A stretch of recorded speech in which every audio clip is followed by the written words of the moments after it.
Hello everyone, and welcome to Straight Chilling. Each week we watch and review a horror film for your entertainment. You can send all questions and comments to straightchillingpodcast@gmail.com, and don't forget to keep chilling. Yeah, we straight chillin', serial killing. 5 cold villains on the mic, got you reeling. 5-star ratings from the floor to the ceiling. If you get your 1 star, no time for feelings. Got a demon DJ, all the 1s and 2s. By the name Elzebub, so don't get confused. So grab a seat by the fire, roast them all with 2. And prepare to hear the legend of the Straight Chillin' crew. What up, nerds?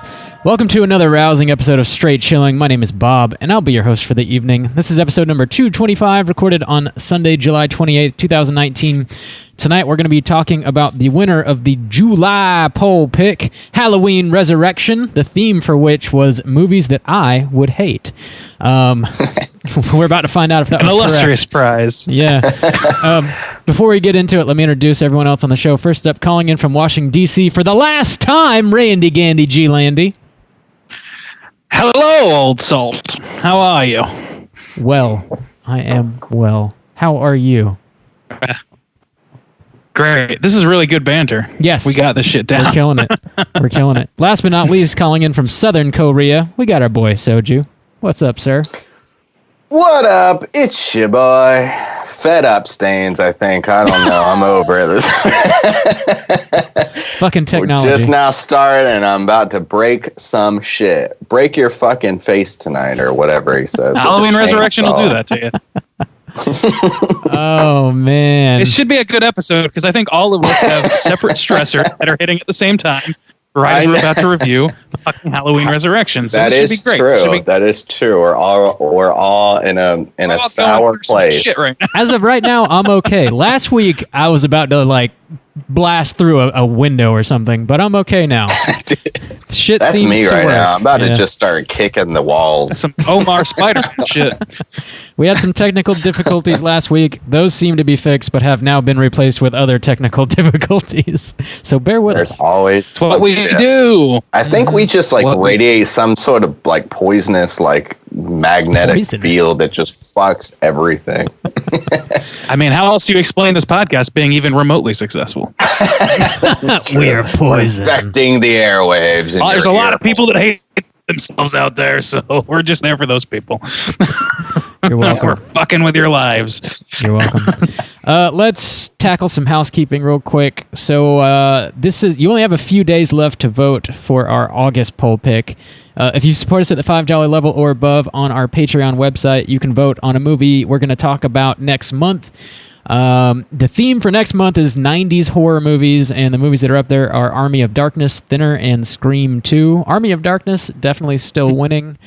Thinner, if everybody voted Thinner, then Thinner might actually be able to win, but Army of Darkness is pretty far ahead right now. Yeah, that's how voting works, Bob. Like all the people who has not voted yet, if they all voted Thinner now. Maybe I wasn't clear in how This I is why we advocate for ranked choice voting. If everyone voted for Thinner, then it would win. I need to explain how voting works. Go to the polls, rock the vote if you haven't already.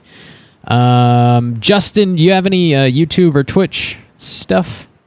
We have one more Twitch stream for this month coming up tomorrow night, Monday night, for Friday the 13th, the game. Last week we had a ton of fun. We had an even bigger group than the first week. It was a lot of fun. No more Silent Bob. I was coming in. More technical difficulties, so the audio sounds a little rough, but we played for almost 2 hours in our own. We figured out how to do our private match or whatever, so it's all Straight Chilling crew and everything. It was a lot of fun. It was. It was a good time. We're playing one more time. Monday night. I am on a special schedule because of summer vacation with the kids. So we typically start at 8. Got to start at 7 this week. That's 7 p.m. Monday night Eastern time, and I'll try to play for about an hour and a half with the squad again.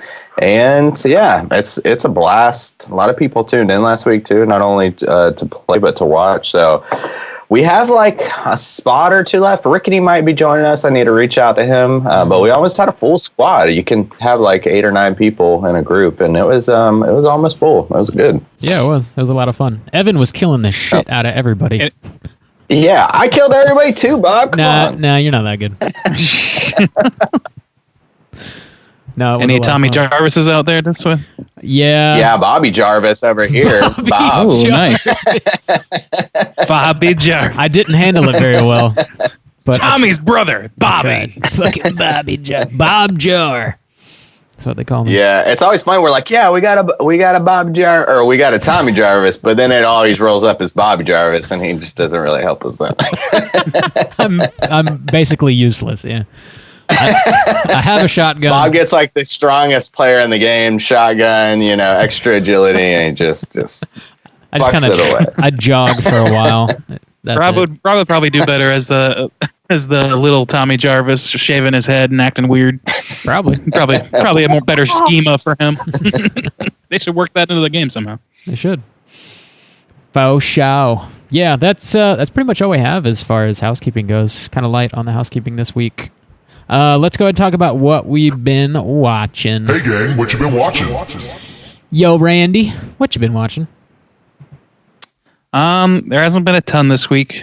Like last week, I've been insanely busy, so I've just mainly had like The Wire on repeat or on just on autoplay, just letting that thing roll while I'm in the thick of it. Other than that, like the only thing of note that I watched was Becky and I finally finished up this season of Big Little Lies, which I've mentioned on the podcast before as something that I've really enjoyed, and that season finale was fucking awesome to me. Apparently, it's kind of like gotten mixed reception from people, but I sure as shit loved it. Like acting in that fucking show is so good. So, I mean, I would just say that. Other than that, though, really not a whole lot. Sorry, light this week. That's all right. That's all right. Juice, what you been watching? Dude, they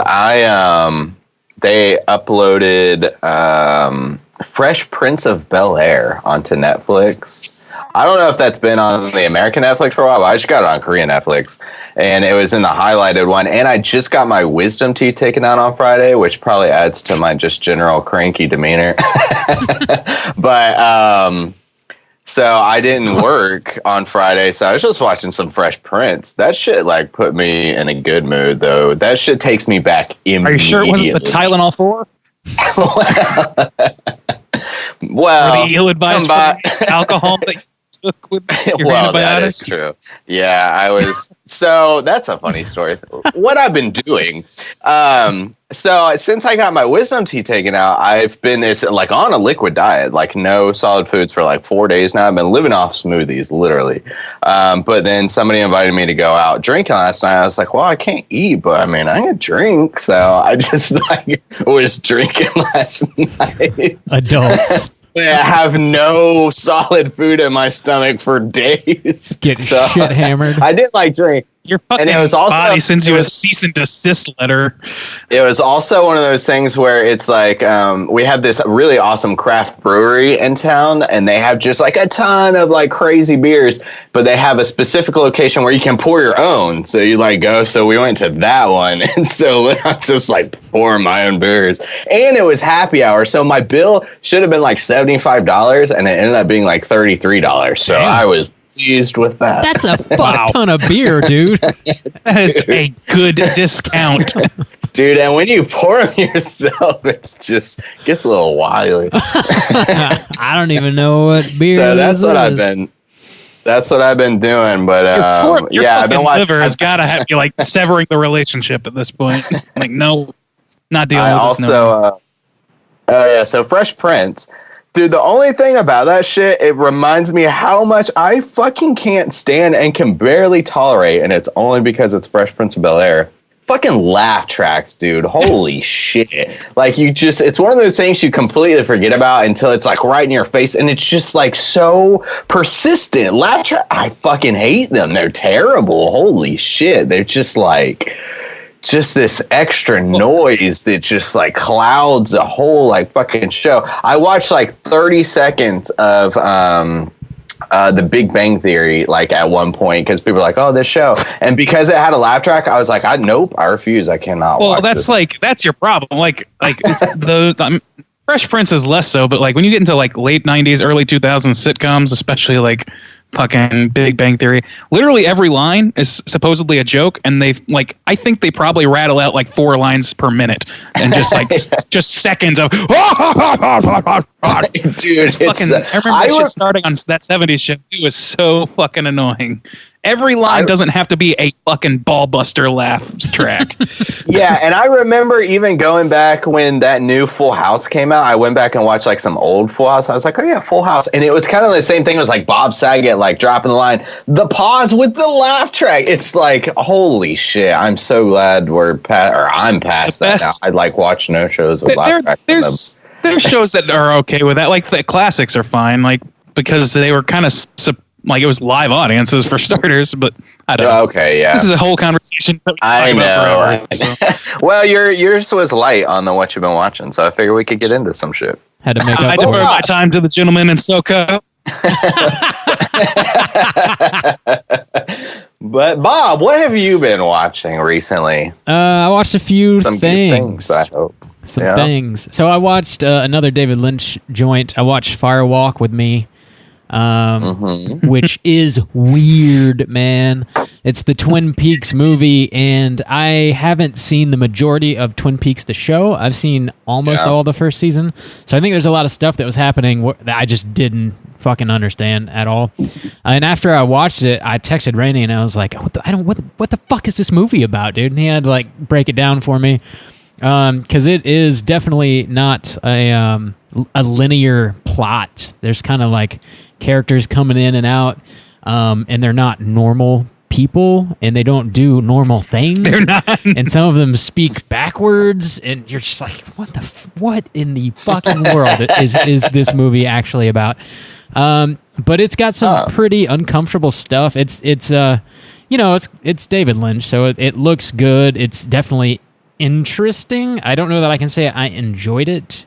Maybe if I watched it a second time, kind of knowing what he's driving at, I would probably pick up on a lot more things and I might enjoy it a lot more. But it's fucking bizarre. That's for sure. Weird.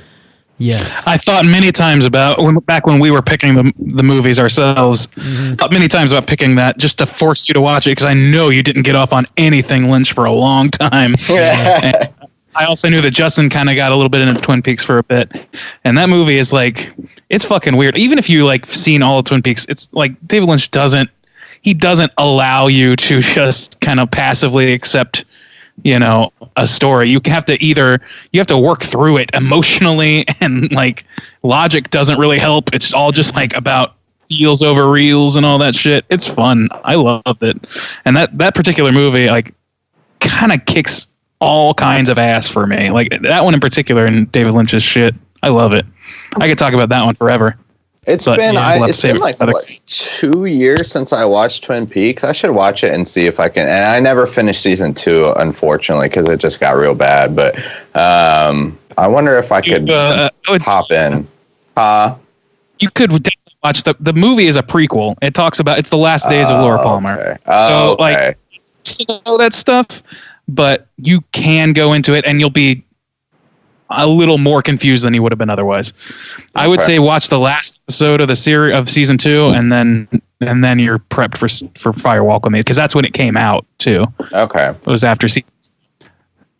And there's a few references that you won't get otherwise, but for the most part, it's still going to be fucking oblique no matter what you do. Yeah, it's weird. On the complete opposite side of the spectrum, I watched a movie from the 80s called Weird Science. It's just like a light high school comedy. I'd never seen it before. It's pretty good. It's pretty funny. It's like dumb ass. Isn't that where the dude makes the robot and it like gropes women or something? What? No. No. It's the boy makes a woman. It's a Frankenstein which he story. Intends to grope. Okay. I got a little backwards. It's a sexy woman from science in his bedroom. Create this lady. Does things. Randy watched the movie. I'll let him tell you about it. Go ahead, Randy.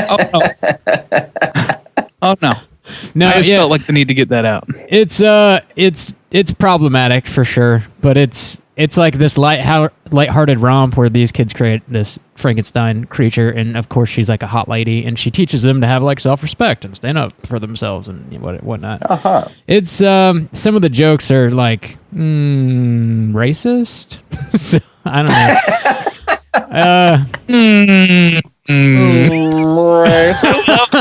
I love the dramatic lead into the word racist. I know. It's Very effective stuff. I know the 80s was a different time or whatever, but it definitely took some of the shit they said took me by surprise, and I was like, damn, they're really kind of going for it here. I don't know. It's funny enough. There was some fucked up shit going on in the 80s. Remember when we watched that? The kids like fight Dracula or whatever, and they essentially just blackmail that girl with like nudies that they took from her window. Yeah. You talking about Monster like, Squad? goddamn 80s, yeah, Monster Squad. Doxing girls back before you had the internet to help. That's some fucked up shit. Analog doxing. I'm a dox you analog style. Analog doxer. No, I now have a DJ name. At least it's that. DJ Anal Dox.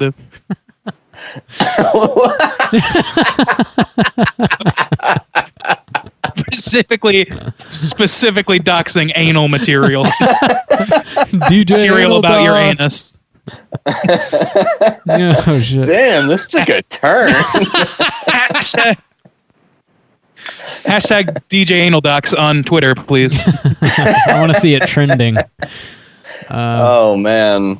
Lastly, I watched a movie called Humanoids from the Deep, which is from 1980. It's a B movie, very much an exploitation joint, low budget as fuck. It's like it reminded me of Jaws a little bit in that it's set in like a small seaside town, and there's like this thing in the water killing people. But it's Jaws if Jaws was made with like zero class whatsoever. It's pretty trashy, but it's a lot of fun for an exploitation movie because they show you the monster and they show you a lot of the monster, and it's just ripping people apart. So yeah, if you're into that, I'm intrigued. I really want to see. I'm really interested in seeing a movie where like you see Jaws like peek through into the women's locker room or something through a hole in the wall or some shit. Yeah, I want to see Porky's version of Jaws. That's this movie. That's Does exactly. that happen? That's exactly this movie. Well, yeah. fuck. Yeah. Sign me up. Get me the steel blue case blue. Yep. I literally have the steelbook of it. That's $45, Randy. It's not. It's $69. That's at least a few chunks of jet ski. Wow, that's a new propeller right there. My propeller. Yeah, I mean, I don't know if jet skis have propellers. I don't believe they do. I don't know either. But yeah, it's pretty trashy. It's pretty exploitative, but it's fun as hell for what it is, I guess. So if you're into that type of movie, I would recommend you check it out for sure. But that's pretty much what I've been watching. Let's jump into the main event and talk about Halloween Resurrection and start off with the back of the box. What's on the back of the box? All right. Halloween Resurrection from 2002, directed by Rick Rosenthal. The synopsis is as follows. 3 years after he last terrorized his sister, Michael Myers confronts her again before traveling to Haddonfield to deal with the cast and crew of a reality show which is being broadcast from his old home. Ooh, starring Jamie Lee Curtis, Busta Rhymes, Brad Lorre, Tyra Banks, some other people that I don't really recognize their names. So this movie right here is a thing that was made. It's kind of like the end of the original like Halloween Laurie Strode story. So this would be like the fourth movie in this Halloween timeline. So you've got the original Halloween and Halloween 2, then you got Halloween H2O, and then Resurrection is kind of the fourth and final in this sort of installment or timeline of Halloween movies. So does like the Cult of Thorn and shit? Does that not? no, that's like The Cult of Thorn is not involved. that's another timeline. The franchise is confusing. Okay, it's a different timeline. So Yeah. what? Like Halloween 3 and 4 are not. Now 3 stands off all on its own. 3, 4, and 5 are. Oh yeah, 3 is its own, and then what's 4, 5, 4? and 6 is its own story 4 and entirely. 5, 6. Yeah, that's Okay, I don't think I've it's seen the any Daniel of those. Harris, Paul Rudd series. Yeah, I like those ones actually. Not the first so much, but yeah, but they're not that bad. this is like H2O was the first like hard reboot that they did. Okay, And then Yeah. this follows that sequence. Yeah, and isn't Jamie It's Lee just like Curtis in fucking Zelda H2O timeline. too? yeah, she's like Yeah. the star of it. Yeah, Okay. Yep. yeah. Huh. So So here we are. here we are Busta Rhymes. going into this. Dude, we're gonna talk about some Busta We're gonna Rhymes. talk about a lot of things. Are we? So I am. I have notes. That's really notes. that's I really did write- all I But want I to had talk to write about. down so many. I have a lot of things written down. So before we get into it, had we seen this movie before, and would we recommend people check it out? Randy, why don't you start us off? Oh, the answer to both questions is so no. It's a no, man. It's a no. I have never seen this movie, and it was intentional. I had heard enough. Knew enough. I also didn't like H2O that much, which I mean, I guess people seem to like it at the time. There's definitely got its followers, but it never did a whole lot for me. So I was in no way interested in watching the movie where Laurie Strode gets killed off instantly, theoretically. I forgot the Well, spoiler we haven't warning. dropped It's that not dropped yet. spoiler warning, Randy. Yeah, it's like in roll the that first back, 15 right? minutes, though. Whatever. Whatever. I just had no interest in seeing a reality show driven version of fucking Halloween, especially following up on H2O. So, no, I had never seen it. And having seen it, I made a good decision. I feel really good about that most of my life decision that I managed to successfully avoid this movie. But as a completionist, there also is that I do get to finally put that bingo card to rest. So I am happy for that. No, I don't recommend it. Cool. Justin, what about you, man? I had never seen this movie, and here's the key to everything, I think, is Antibiotics while watching? yeah. No, I actually watched this before I got my teeth ripped out. So I went in. Everybody's been talking so much shit about this movie, so I went in with the lowest expectations, thinking this was just going to be the biggest pile of shit, and it is, but but expecting that, I was like, hey, I enjoyed myself a little. I was able to enjoy myself, knowing that it was so shit, and going in and being curious about Busta Rhymes and everything. I was able. It is an amusing watch. Yeah, I wasn't hating myself the whole time I was watching this. I was like, at first I was. It seems to get progressively better. Maybe once you're just swimming in the shit, you can't smell it anymore. But Ooh, Damn. I had an opposite reaction, but we can talk about that in a second. What a phrase. Jesus. all right. Yeah. But yeah, would I recommend? No. I saw this movie in the movie theater when it first came out, and I was definitely not a fan of it. And then I got that the box set of all the Halloween movies that came out a few years back, and I'd watched all of the movies again, even the Rob Zombie movies in that box set, with the exception of this one. I never revisited this one until now, and I watched it, Damn. and it's actually somehow worse than I remember it being, which is crazy. I'm so happy. I'm so happy this poll pick went so well.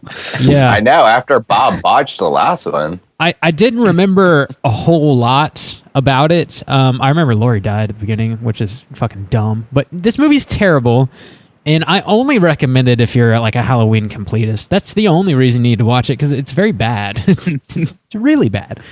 Yeah. I actually am kind of motivated to watch it with you guys or sometime next time we're together and just get fucking shit plastered doing it. That would probably We should be a record lot that of fun. shit. Yeah, That's Definitely. that's That one will other way take. you could watch this movie. But go on. I think That's- we're ready to roll. yeah. That's pretty much all I gotta say. So yeah, let's go ahead and get into it. I'll drop that spoiler warning, and here we go. Spoiler warning. Alrighty. So, yeah, the first kill in this movie is Laurie Strode. What the fuck? Like, why is Laurie Strode even in this movie at all, if that's what you're gonna do? Do you want the answer to that question? Because I have it. Yeah, sure. Okay. Well, let me read to you some of the forthcoming trivia. Okay. Jamie Lee Curtis agreed to do her part only to make sure that her character, Laurie Strode herself, would not appear in another sequel. At the time of the film's initial release, executive producers Malek Akkad and Mustafa Akkad tried to explain it by claiming Jamie Lee Curtis was so impressed with the screenplay that she wanted a large part in it. She has publicly stated that this was not the case. She was under contract to do it. And then it says Jamie Lee Curtis was quoted as saying she considers this film a joke. Good. Oh shit! That makes a lot of sense because the way the end of Halloween or H2O, the way H2O ends is Laurie beheads Michael Myers, like head cut the fuck off. You think he's actually dead. Final. It's supposed to be final, but so they start this movie out by showing you that Michael actually switched outfits with a paramedic, and so there was this other guy. He put his mask on, and Jamie chopped that dude's head off, and then Michael just like walked off into the woods wearing this paramedic jumpsuit. And so like Laurie Strode is I think he said Jamie. Sorry, Laurie Strode is in this like insane asylum at the beginning of Resurrection, and she's like dealing with having murdered somebody, and then of course Michael comes back to get her, and so she lures him to the top of this building where she has this like winch, that she rigged up a winch. She has like this whole fucking plan. Michael like steps into this rope, and she like hits a button, and the winch like raises him up in the air, and he's dangling off the ledge of the building, and he starts like, I hate this scene so much. He starts like grabbing the sides of his face, which causes her to have a flashback to the person whose head she chopped off, because that's what that guy was doing, is grabbing the sides of his face. So she's like, oh, I better pull the mask off and really make sure that it's Michael this time. It is, because that's this dude is literally trying to kill her. Hang on. Yeah, he walked outside with a knife and was walking at you, ready to stab you face on. True. So that's true. She tries to pull the mask off. He of course grabs her, and they flip off the side of the building, and he's holding on to the ledge over his shoulder behind him with two fingers. He's supporting his body weight and her entire body weight with two fingers because he's a fucking Terminator or something. And then he stabs her in the back with a knife, and then she kisses him on the lips. Yeah. She kisses Michael Myers, who is her brother who's trying to murder her, on the lips.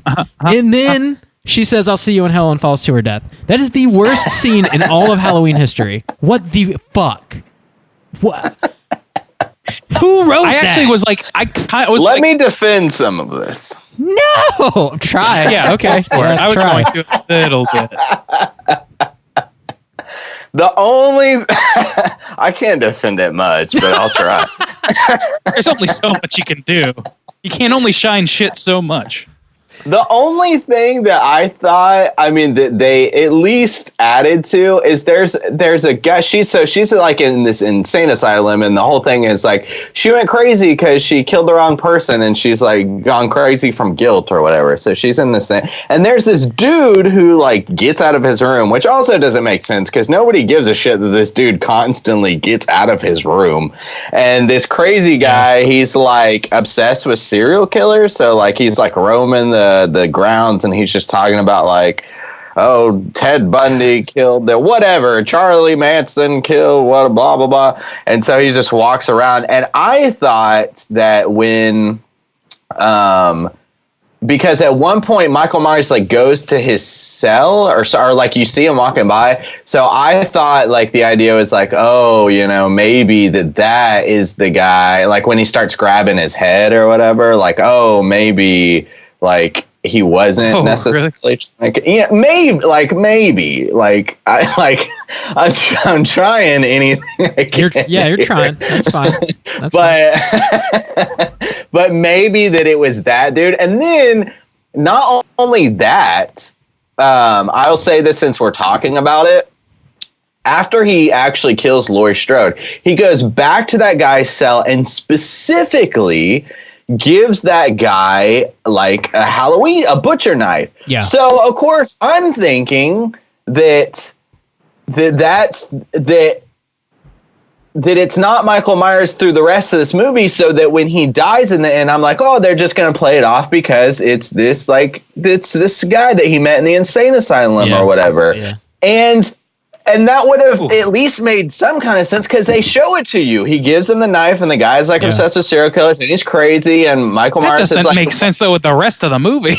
No. Well, it does, because if that guy's obsessed with serial killers, then it wouldn't be too crazy to think that guy like wandered back to Michael Myers' house and is like living there because he's eating rats. So he's like, oh, he's like a crazy guy. And then they're like, oh, we kill him, we catch him on fire, and like, of course, you take him to the morgue, and it's like, oh, this is Michael Myers. This is the patient that has been missing or whatever. But instead, it's just Michael Myers. Yeah. So it's like, why did they do that? The reason that they have Michael Myers go in there and give that man a knife is number one, they do not understand the character of Michael Myers in the least bit, and I will continue to talk about that.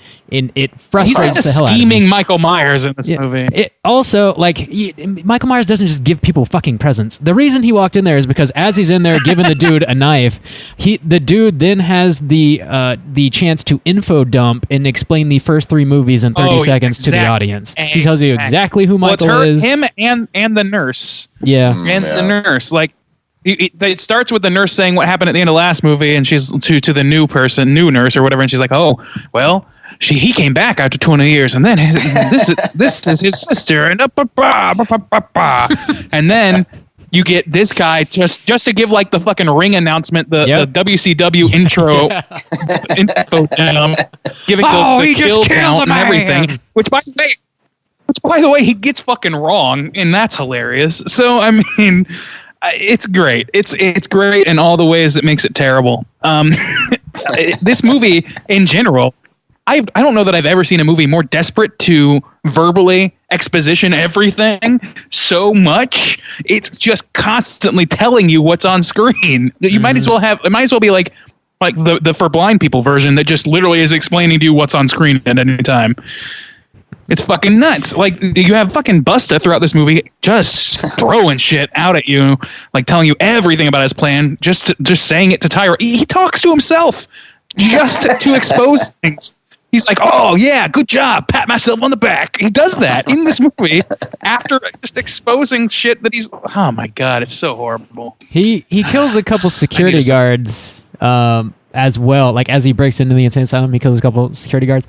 And one of them, he like chops his head off and throws it in a dryer for some reason. But like the other security guard walks in there, finds the head in the dryer. In the span of like 10 seconds, literally. You hear the guy scream, and the other dude is at the vending machine and then immediately walks into the next room, and he's searching around, and there's like a severed body, like with no head, and then there's a head in the dryer. So like Myers literally, there's a head in the dryer. Some dude's head white off. sheets, throw it in the dryer. White sheets, but no blood in the dryer. None. I love that the security guard walks past a body laying on the ground with no head, does not notice it, opens the dryer, finds a head, and then steps backwards and trips over the body that he did not see was there. And then Michael Myers lowers himself from the ceiling with one arm, just easily lowers himself down with one arm. He's like fucking Donkey Kong in this movie. He's just constantly swinging for shit.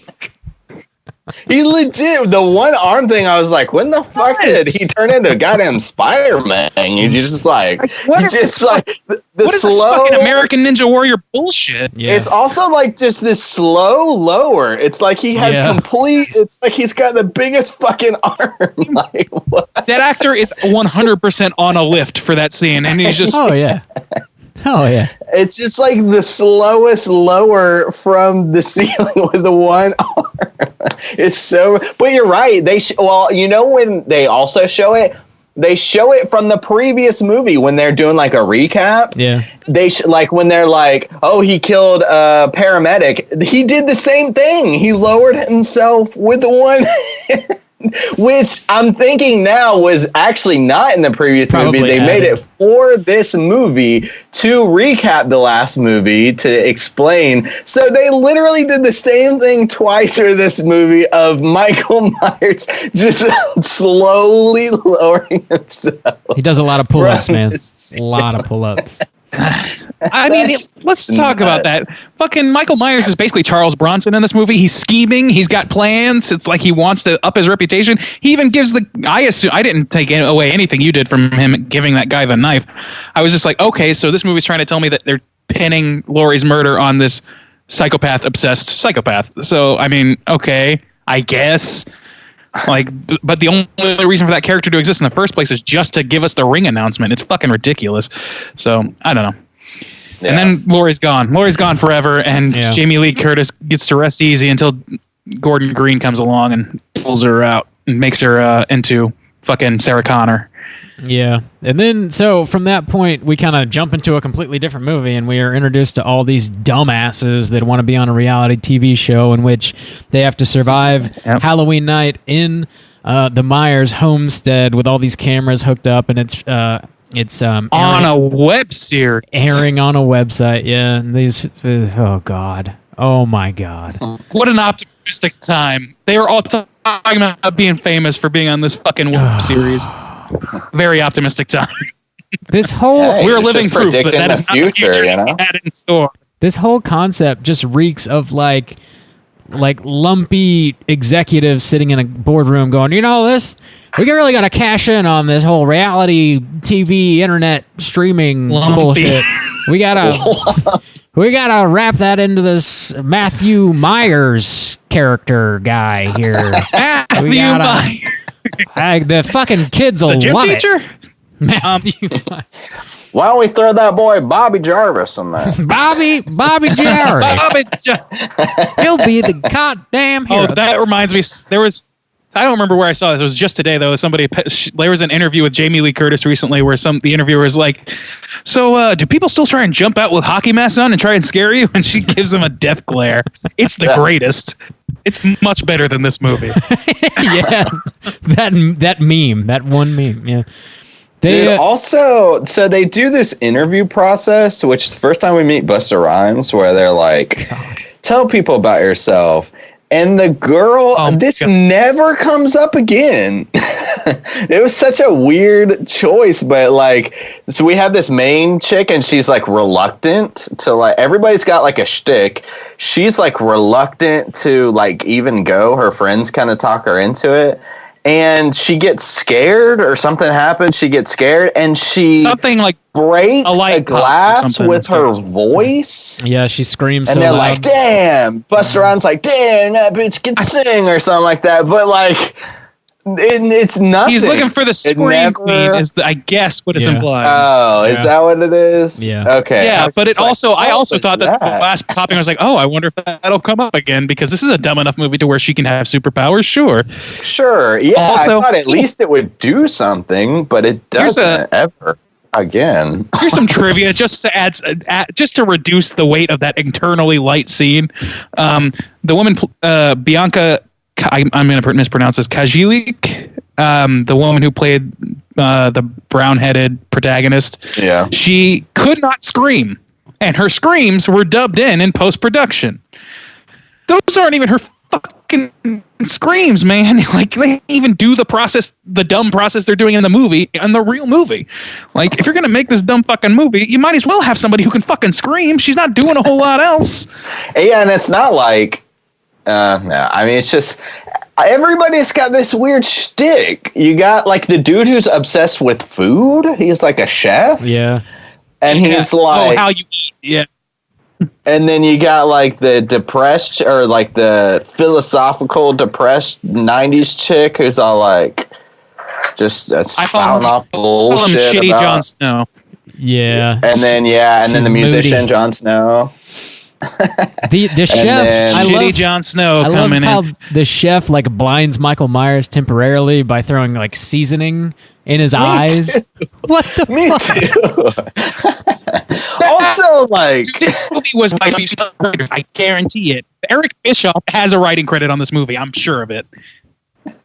And also the whole premise that like we're gonna go walk around this house, and I was like, how long would it take 6 people to walk through like a 5-bedroom house? It's not like it's the big. Myers mansion. It's just in suburbia. It's just a regular family. Like, Now, to be fair, The house gets a lot bigger. there is this massive underground catacomb well, yeah, tunnel we'll get system. to that. What the fuck? Oh yeah. Why is that there? So I wrote this note. I wrote the note here. So there was a fake Michael Myers torture dungeon, right? In the basement. So, and I wrote this note. So underneath the Myers fake dungeon is a second dungeon with obvious prop rats that are meant to be real, meant to be mistaken as props, and then immediately seen to be real, but they're very obviously still props. It's a good movie. Also, it implies like he's been living under the house in the second dungeon, which is essentially just this sewer system, I guess. But he's like eating rat to survive. There's one rat that's literally eaten in half. It's like somebody took a cartoon bite out of a rat. yeah, and then somebody touches the rat. Yeah.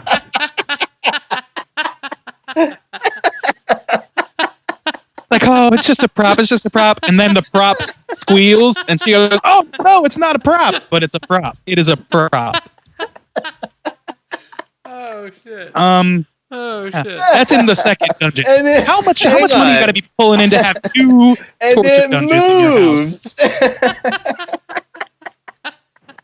It moves. It's bitten in half. That's dangertainment, baby. It's still alive. Dangertainment. Oh, can we get to Busta now? It's just So like much the beast in this hugest- movie. The hugest bite out of his rat. I want to. Wow. Juice has lost hinges today. We're gonna blame that on the antibiotic. I think it's the most ridiculous thing that's moved. Really? Because there's a kid. Oh my god. There's so many fucking notes. The first note on here is there's a skinny kid who acts as the harbinger of danger, the Camp Blood character. There's a skinny kid sniffing panties and telling ghost stories. Early cooter frontrunner. That's my note. I forgot all of it. He never comes back. Why does this movie do so many things that just don't fucking matter? Oh my god. In the movie, just to do it. Dude, that Busta rat- literally has himself on the back in this movie. I put that in my notes. That's pretty fucking bold. I think That's Quentin the Tarantino rat- saying this might be my masterpiece at the end of Inglourious Basterds, but it's fucking Busta Rhymes in Halloween Resurrection. I think the Way to rat go. was the turning point for me. I thought, like, this is so ridiculous that I'm just going to enjoy myself for the rest of this. Like, clearly there's no value of any kind in this movie. So, like, let me just enjoy, like, what happens for the rest. And so for the second half of the movie, like, once I got into that mode, there's a dude who says, like, what is so the chef ends up fighting Michael Myers, which was really funny, and he throws like paprika in his eye and it like blinds him, and he's got like his knife, and he says something like, what he says, you like sushi, motherfucker, or something. And I just like, at that point I had let go and I was just kind of like enjoying myself. Like, I thought that shit was pretty funny and kind of entertaining, not in a real way, but just in a way of where, like, once you just stop caring, it's pretty funny. People like to trash talk Michael Myers in some way. Mike, first of all, let's start with, like, this is not to this point, but Laurie at the beginning goes out like a fucking chump, and like Michael Myers is totally in control, but somehow Busta Rhymes gets the better of him like 7 times in this movie. This is clearly like Busta Rhymes clearly wrote this as a fan fiction and then had it made. That's clearly what happened. When Busta Rhymes kicks that bitch out of a window. Dude, I want to. I thought he would get one good shot on him. So I wrote down. Did Busta Rhymes just roundhouse kick Michael Myers in the face? He did. And then he kicked him out of the window. And I was like, oh, okay. I guess that's just par for the course in this. He This is so the first time Michael Myers and Busta Rhymes meet. Like Busta Rhymes is dressed up as Michael Myers, like stalking through the house. He's gonna try and scare the kids, and then he sees Michael Myers and he thinks it's like his henchman who's also dressed up as Michael. He's like, "Damn it! I told you, I'm gonna be Michael Myers," and he's like poking the actual Michael Myers in the forehead, and then Michael Myers just walks away. What the fuck, man? Like, that doesn't make any sense. He's pure fucking evil. Busta Rhymes jockeying for position in this movie. It's fucking nuts. He is pure evil. That's established multiple times. And then he's just like a shitty boss, Michael Myers. I kind of thought that was funny, though. I got to be honest. I kind of laughed when Busta Rhymes was like, "Back, get your ass out of here," or whatever. It sucks. Don't get me wrong. It totally fucking sucks. But I did laugh because fucking shitty boss Michael Myers is kind of a funny concept. Towards the end of the movie, they like have, they're fighting and he gets kicked out the window and they go into like the garage where they have all their electrical shit and like their computers and cameras and all that shit, and he actually shocks Michael Myers in the dick, like with a cable. He does. I forgot about that. Electrocutes Mike in the dick. And Busta Rhymes never dies. He never dies in this movie. He just beats the shit out of Michael Myers and doesn't die. This movie's terrible. It's terrible. Dude, here's a hot take from your boy, Mr. Hotcakes. Here we go. Yeah, Mr. Hot Takes, Mr. Hotcakes here. Busta Rhymes is the best actor in this movie. Oh, he's and not my acting. favorite part. He's And not. my favorite part of this movie. I understand Busta that. Rhymes makes this movie somewhat entertaining and enjoyable, and is the best actor in this movie. God, and that's not saying a lot because I think he's just being himself. Well, No. sure. This isn't acting. This is saying words in front of a camera and smiling at the right time. Like, you can say those other actors are bad actors, and I certainly will agree with you, but I will not agree that Busta Rhymes is better in any fashion. Was that the Karate Kid that was in this movie? I don't know. What? No. The guy who hits on the blonde chick? Ralph Macchio? Yeah. No. Ralph Macchio was much older than that by this time. No, Okay, by he that kinda kid, looks though, like he that was another dude. cooter contender. I wrote down for him, dude caressing blonde woman's shoulder for some reason is another cooter, and the oversized Gap sweater doesn't help. Dude, it was the 90s. Everything An was oversized oversized.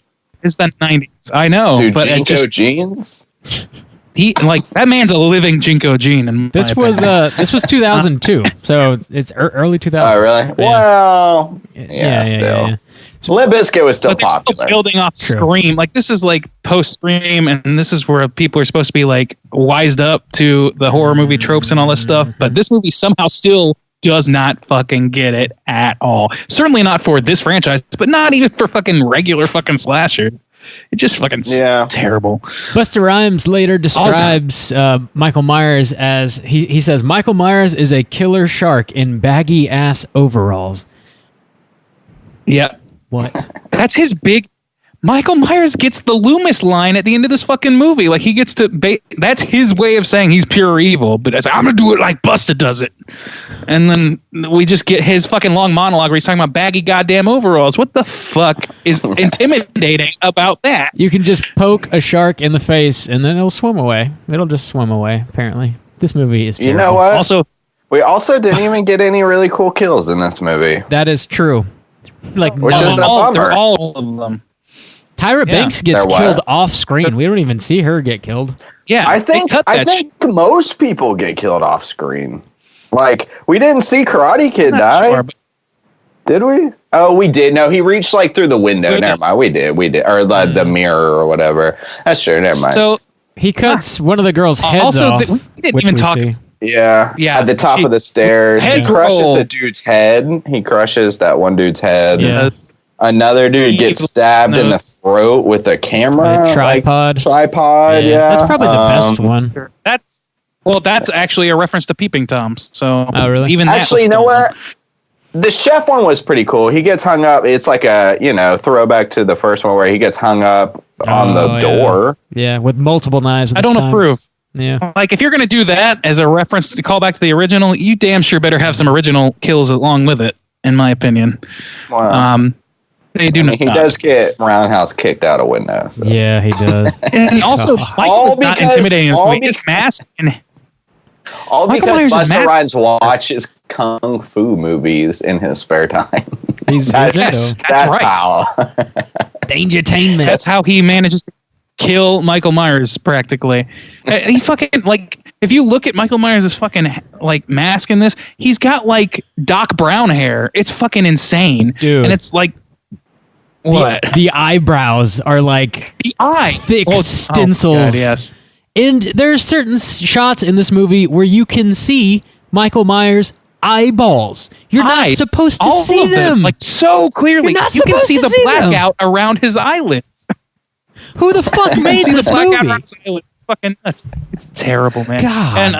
And we didn't even talk about this is a fun aspect. This is like we're gonna tap into youth culture. What do kids like? They like the internet. Let's talk about fucking cyber whipped kids, and like talk about fucking internet relationships. So you've got this dumbass bullshit where some Disney Channel kid is cyber dating or whatever they call it, the main chick, and is sending her text messages that show up in the form of like all caps the Matrix font on her phone. And then when he needs to, I wrote this down, designer brain was on this shit. It fired. And then when he's like, right, go, and I wrote using all caps Matrix font for text messages is cute. Also, there's an entirely new typeface in bold for emphasis when he writes go now. He has an entirely different fucking type. Like, oh my God, that just rubs my asshole raw. Damn, that's what it is. Damn. Like, now you're hitting me where I live a little bit. Dude, Busta Rhymes whoops there were some yabos. Michael Myers' ass in this movie. This is like if fucking Wesley Willis made a movie about Busta Rhymes. It's like, I would Mike Myers' ass. I would. he was being such a jagoff. Mike Myers and will in the make you same- fat. Sorry. In the same vein, I can kind of laugh at this movie and enjoy it in a terrible kind of Oh way. yeah, you have to. What else are you gonna do? We had to all watch this whole thing. So as much as we succeeded at making Rob like upset, we kind of fucked ourselves on it too. Did. Oh man. Juice, you were mentioning there were some yabos in this movie. So the kids, two of these kids, go down to the basement to bang it out because I guess that's something In you a wanna torture do. chamber, Yeah. nothing hotter. And the wall caves in, and there's just like all these fake corpses that fall on top of them. That shit is ridiculous. And it says the Ridiculous. guy picks up the arm and it says like made in China or something, made in Thailand. Made in Taiwan, I think. he Made said. in South Korea by Soju States. Whoa. That's what it says. Yeah, By using human corpse. 18 I wrote down. years This is ago. the last note that I took. The last note I wrote was Busta Rhymes just electrocuted Michael Myers' dick, and I cannot believe this isn't a fan fiction written by Busta Rhymes. That's so true. Hey, Mikey. so wise. Happy fucking Halloween. All right, Buster. Fuck, Oh, all right. yeah. All right. Oh, and then there's at the end of this movie, like all the tension is on the main girl and Busta, because Busta's fighting it out, just duking it out like he's a fucking Mortal Kombat character all of a sudden, and then the girl is like trying to escape the high pitched screaming girl supposedly, and she falls down through like a table in like the recording hub or whatever of the building where Tyra Banks is dead, and a small amount of like recording equipment lands on her leg and somehow prevents her from running for Yeah. like a full minute. It's like a Like, printer that fell on her calf or some Nut. shit. Yeah, exactly. It's like, oh no, it's so heavy. Technology. Like, I don't understand how that like flew in any way. Like, it Y'all just, don't remember how heavy those 90s printers were. Those inkjet dude, printers. just put them on. If it wasn't a printer, it was like a come mixing a long board. But way. it was like 12 by 12 or some shit and some cables. Like, if you have that, you have a giant 90s monitor you can throw on her. At least that's heavy. Yeah, Dude, I don't This movie isn't meant to make sense. It doesn't. Like I wrote down. Mike Myers gets like tangled up in like electrical cables, and just him being tangled in them gets him electrocuted. Like they're not even. It doesn't make any fucking sense. He's just kind of tangled up. Gracious. I wrote down, did Busta Dude. Rhymes just flying roundhouse kick Michael Myers in the face? Was that stipulated in his contract? Probably. And Did you? Also, yeah, like, Yes. so they also say, like, the whole thing is, like, Busta Rhymes has, like, set this whole thing up kind of where he's, like, put fake props throughout the Myers house. Yeah. But yeah. if he made that fake dungeon, the fake dungeon connects to the real dungeon. Yeah. But it's Right. fake. How you, So how you getting in that real dungeon? and also, how would Busta Rhymes make a fake dungeon? It's like a tunnel. It's like you would have to like In a decrepit drill. old house. Yeah, you would have to like. I don't know. And it's got this like crazy key that unlocks it, and like the guy finds the key. That was so weird. Like, I don't. Oh, he yeah, was like, fucking yeah, I forgot he about was that. like, oh, I got an idea, and I was like, what? The key? I don't even remember when they saw the key. I don't know. There's just It a was ton hanging of shit off that of that doesn't make any shitty like tethered like little like high icy, chair. yeah, high chair, yeah. high chair. God. And Which was a jump wait, scare, So by wait, the was way. that going into the real dungeon or the fake dungeon? The high It chair? connects. I don't Well, know. it connects to the fake dungeon where the wall collapses, Okay. but then they walk through where the wall collapses, and that goes to the real dungeon, So which they is just essentially stored just a fake sewer. corpses in a real dungeon, which they could have just used as a dungeon. Yeah. Yeah. Yeah. Sweet Yeah. shit. There's a bunch Sweet of shit. really dumb jump scares in here.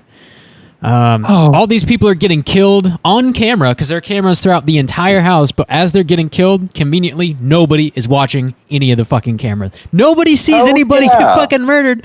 That's Except for true. It's like Decker. a web series. Yeah. Yeah, the kid. Well, that's Decker true. He does watching- call the police, The and kid- he's like, Yeah, the kid eventually starts to catch on. He's like, "Oh, this shit's real. This is really happening. That's really Michael Myers." And he's Yeah. like, yeah, because helping they them. watched the This girl is die Yeah. down in the dungeon, and he's like, "Oh, we just watched somebody die," and they're like, "Oh, you're so gullible." Ha ha ha ha. Oh, Which, I mean- kids in their house. That's whatever. I don't give a shit about that. But that character, like, it's like they were just driven to tell you everything that was happening, all the way down to that being like the primary gimmick, that she was getting text messages telling her where Michael Myers was. There is no mystery to this fucking movie at all. There's nothing in the shadows. And that fucking character and like all the people watching it or whatever, the dude dressed as fucking Sam Jackson for some reason, like, please don't let me watch that shit ever again. No. And Oh yeah, they're at a Halloween party. Yeah. That was a weird aspect. Well, this movie's not good. It's pretty bad. You know what they say? Trick or treat, motherfucker. And then at the end, again, I'm going to bring it up. So he gets electrocuted, and they take him to the morgue. Yeah. And they're like, "Oh, it's Michael Myers," and like she's like taking his mask off her son, and the like eye opens, and it's like, Yeah. "Oh, he's not dead." And I was like, I thought that was just going to be the crazy dude from the beginning, like, but it's not. The mask just- is Look, melted they've to done his that- face at that point, which was actually kind of cool. Because how many times has Michael Myers been burned? The mask has never melted to his Yeah, that's true. That's at true. least 3 I could think of. face. Yeah. Yeah. So that's kind of the movie. I just don't know with this fucking movie. Yeah. We kind of hit Yeah. everything. I don't know. Is there anything that you guys wanted to mention that we didn't? Mention panty sniffer. There's just so many goddamn cooters in this Mention movie. panty. I know we're gonna get to it, but there's so many goddamn cooters. Yeah. It's rife Oh. with them. I do want to mention. Did you guys notice that Busta Rhymes had one sideburn? It was very thin, but it was only on What? one No. side of his face, and it went I like did all the not way notice down that. his chin. It's really thin, but there's just one. I was like, why? No. That had to have been like That's just his the Busta choice. style, dude. Maybe it is, and I just didn't know. Maybe that was his thing. I don't. One I sideburn. don't know. I really No don't one- know. Weird Huh, choice. Nope. Didn't know that. Yeah. Well, you got to watch it again, I guess. You're I welcome. guess. You're welcome. I'll do it. I gotta watch. Let's watch the whole thing right now. Right now. Right now. Dude, So- that rat, that's some funny shit, man. All of this fucking movie's so Rats. terrible. Oh, man. I just don't know what let's- else to say about it. Yeah, Yeah. let's rate it. Yeah. Let's go and do it. So, out of 5, Randy, why don't you do us the honors and kick us off? How do you feel about Halloween Resurrection? Real good. Real good. I'm going to give this a solid 1 star. It gets 1 from me because I think would, in the right context, be entertaining to watch. And that context is a bunch of horror nerds drinking and making fun of it ruthlessly with abandon. I didn't get that this go around exactly, but I certainly did think that is a possibility. Otherwise, though, I don't know if there's any redeeming value to this fucking thing. It pretty much is exactly what its reputation said it would be in my eyes. So, I mean, way to make one of the worst fucking movies I've ever seen, guys. Good job. Solid 1 star. Solid 1 star from Randy there. Juice, out of 5, how you feel? Shit. I think I will give it. I think it's going to end at a 1.5 because I was going to give it a 1 star too, and then I got to give it half star for the Yabos. We got to be fair here. Man's got to have a code. Man's got a code. Once I let go, I had some fun with this movie. At the Rat, I was just like, I'm letting go. I'm just giving myself, I'm just. All expectations or any kind of quality is out the window. And I really thought it was fun. Like, I liked the chef fight. Anytime somebody was going to fight Michael Myers, I found it like really funny and hilarious. So the dude throwing like paprika in his eye, like that shit's like funny. And it's like it's almost like Silent Night, Deadly Night 2, like funny. It's like bold. It's like, you bold sons of bitches. It's like, that's God. Not good. A hell of a comparison. Well, it's just like the sheer bold audacity of it. Like, let me throw paprika in Michael Myers' eye, and that's gonna stop him for a moment. It's like, and then say something about sushi. Like, that shit was just like entertaining me. And Busta Rhymes fucking roundhouse kicking him out a window. Like, that shit is so dumb and funny. And this like fucking rat. Wow. There's really some Novocaine in that one dude. scene, huh? That rat, it's so. When it moved, I lost my shit. It all comes back to the rat. It's like half of a rat. It's like so dead. I don't know why that shit gets me, but it's so dumb. It's the little things. So obviously, I get some laughs out of this movie. Just thinking about that rat is like cracking me up. So it's just stupid, like audacity, and it's just, I don't know, it's kind of tickles me a little bit. So Tyra Banks, she was in this movie, but like didn't really do anything. She dies off screen. Really. So like, yeah, she was bad, but like they didn't give her a lot of screen time. And I was kind of I was kind of entertained by Buster and some aspects. Buster. Oh, Buster. Buster Rhymes. I'm gonna name my kid Buster Rhymes.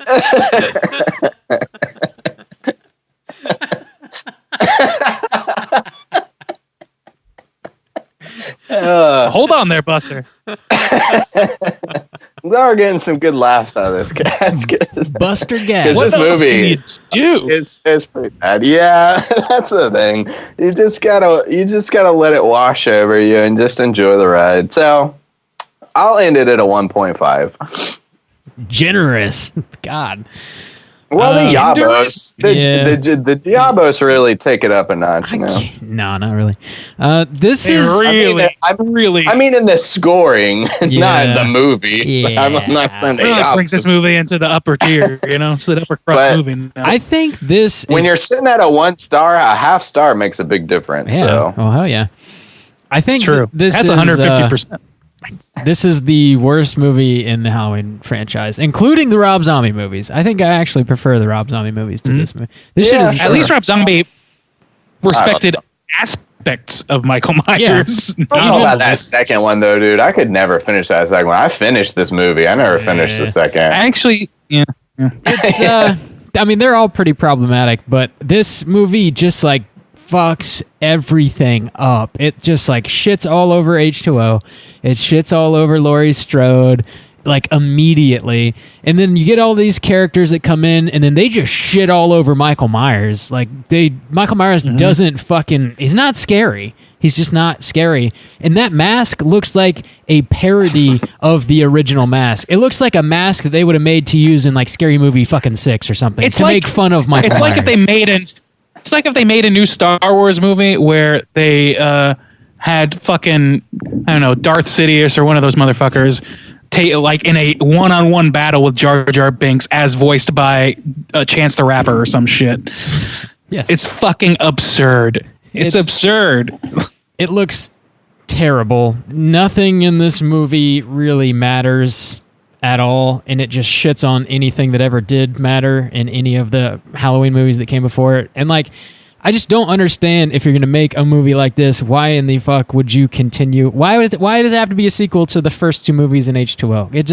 It's kind of trying to do its own thing, and it doesn't really fit, and it doesn't really make sense. And like I said, it just feels like this committee of people sitting in a boardroom, and they're like, oh, these youngsters with their Palm Pilots and their cybering, let's make a Halloween movie that involves all that horse shit. Really? The kids love that. See, I mean, I see that point, but to me, there's too much fucking Busta Rhymes fingerprints on this for me to think that he wasn't the creative driving force in this thing, and he was the one saying, well, kids like the internet. I don't know. I don't get that. I could be wrong. I could be, but that's not Dangertainment. what I'm picking up on. Dangertainment. And I'm going to have one sideburn, motherfucker. The kids call me Buster. That's a stipulation. My boy Buster. Boy, Buster. Busta Rhymes is screen shattering as Buster Rhymes. The kids really love this Buster Rhymes, right? We got to get him in on this Halloween with Matthew Myers. Halloween, damn. Halloween. Halloween. Mike Myers will make you fat. So yeah, this movie's terrible. I'm gonna give it a half star just because there are some funny moments, for sure. Busta Rhymes kicking Michael Myers in the face is fucking funny. I legit thought you were going to say, because there are some yabos. No. I thought that. No. I thought, because there are some. There are some pretty funny like one-liners from Busta Rhymes, from Buster, Yabos. Mr. Buster. But that's it, man. That's really it. This movie is really terrible. It's just a steaming pile of shit. So, success. Movies that Bob would hate. It worked. Hey. But you guys can pick them. Get Let me tell you. star. I wonder if we can get a 0 star from my poll pick. I considered it. I hate. I was really considering it, but there are some funny shit, some funny lines, and I think they're intentional. I toyed with a 0.5. The one for making me laugh just a couple times, even on my own. Yeah, Dangertainment. So that's gonna put our aggregate at a 1 even. So that sounds fair. Let's go ahead and jump into our Rotten Tomatoes segment and see what the critics and users have to say about Halloween Resurrection. Critical darling. Certified fresh to death. Take it away, Juice.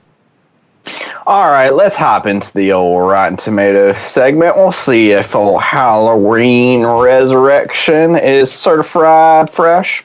There are 63, damn it, so close. 63 critics that rated this movie. Let's go around the table, see what you guys see what you guys think about this. 63, Bob, take it away. What do you think the critics rated Halloween Resurrection? Oh, it's got to be so low. It has to be. You're so confident, huh? Man, I'll go with a 20%. Okay, 20%. Randy, what do you think? 63 people. I mean, yeah, if it's not low, I just completely lose faith in the idea of critics, paid critics. I'll go a little higher, 35. 35.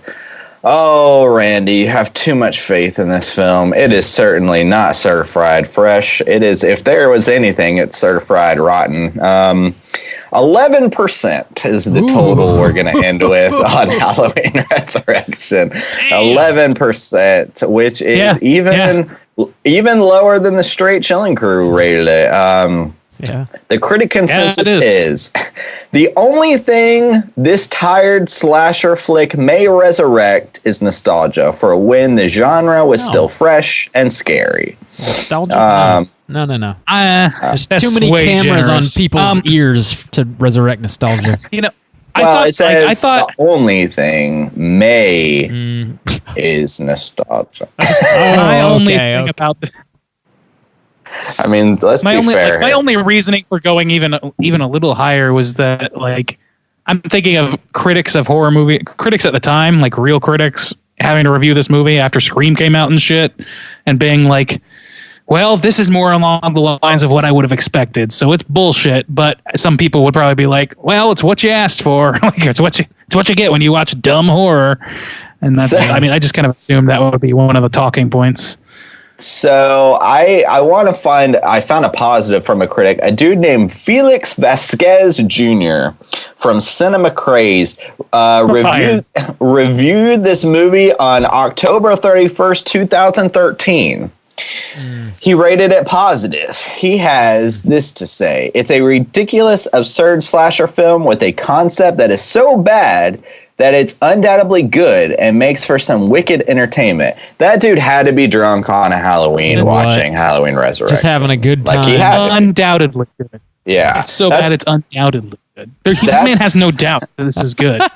That's the only positive I can see. There might be like one more, but maybe the rat got him. Maybe he really liked the rat scene, you know? Dude, somebody did. Rat. Left him without doubt. He scared him. Without. Dude. Oh man, those rats are spooky.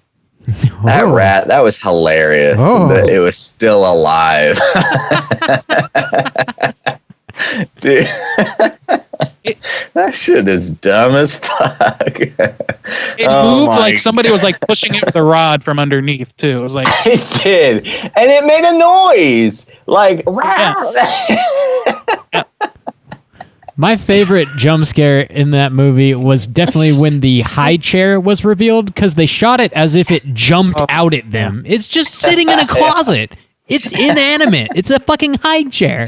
They're like, oh, God! It's just a high chair. I don't know. Oh, my God. All right, let's get into the audience score. Oozer rating 90,000. So let's let Randy go first. Randy, what do you think the Oozers think about Halloween? I don't even know who I am anymore after talking about this movie. This fucking movie. Let's just say, I don't know. I feel like there's going to be a whole lot of contrarians in this shit. Like, I know well enough to where it's not going to be fully negative. I'm going 25. 25. All right, Rob, 25. You going higher or lower than Randy? I'm going to go 69 minus 40. So I'll take 29. What's up with you in the math? I don't know, man. Okay. I don't know.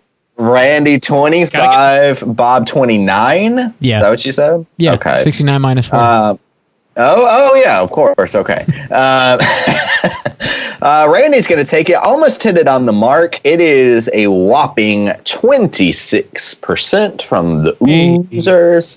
This movie, no one likes it. Well, some people like this movie, I guess. 25% of users, 26%. Undoubtedly like it. It doesn't even undoubtedly good. It doesn't even give me a like average or whatever, but God, there's like some screenshots of the movie, and like, God, that mask looks really bad. It's so bad.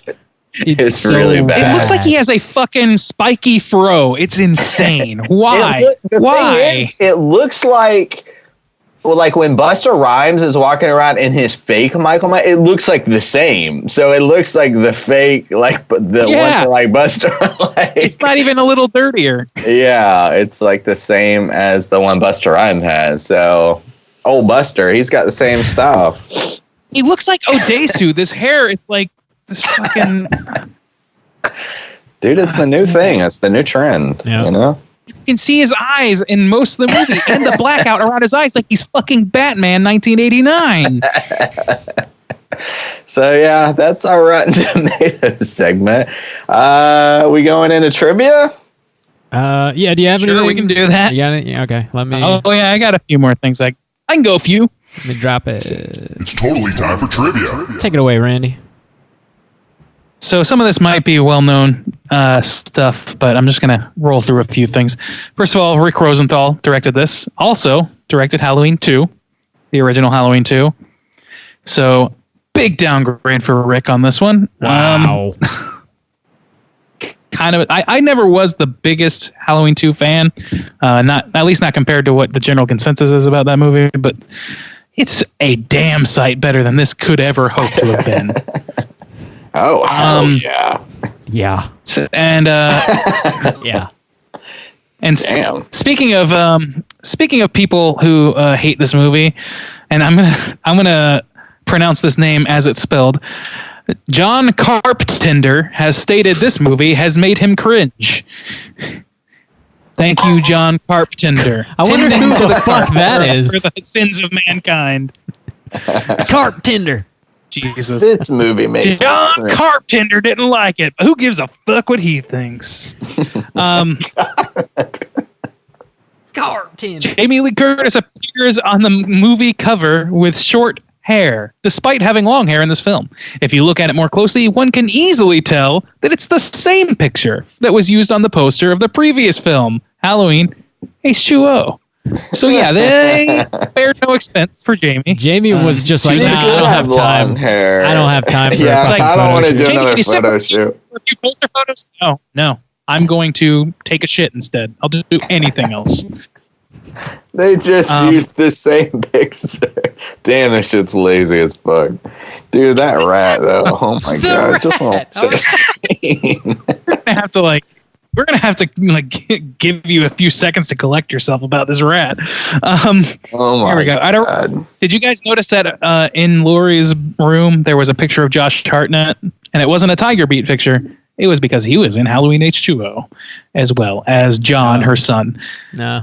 There's our sort of crinkled up picture of him. I noticed it actually, on her wall. It's the only reference to that movie besides them saying, "Well, this happened," outright. Mm-hmm. Just telling you that this other movie happened. Halloween Resurrection concludes with the potential for another sequel to continue the story. Josh Hartnett was originally planned to reprise his role as John Tate and seek revenge for his mother's death. So really dodged another bullet in the form of a Rob Zombie version. Somehow, that's better. Let's see. I mentioned this earlier. At the beginning of this movie, Harold, the psychopath,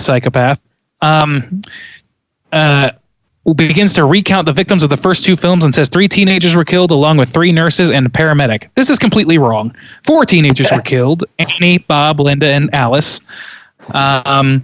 And 4 nurses, a paramedic, a security guard, a doctor, and the officer with Dr. Loomis, as well as a truck driver who was found by Dr. Loomis, which is where Michael got his jumpsuit attire. So, thank you, Harold. Get your savant shit elsewhere, because you ain't getting it right, buddy. You ain't doing it. Damn, how could they just not even take the time?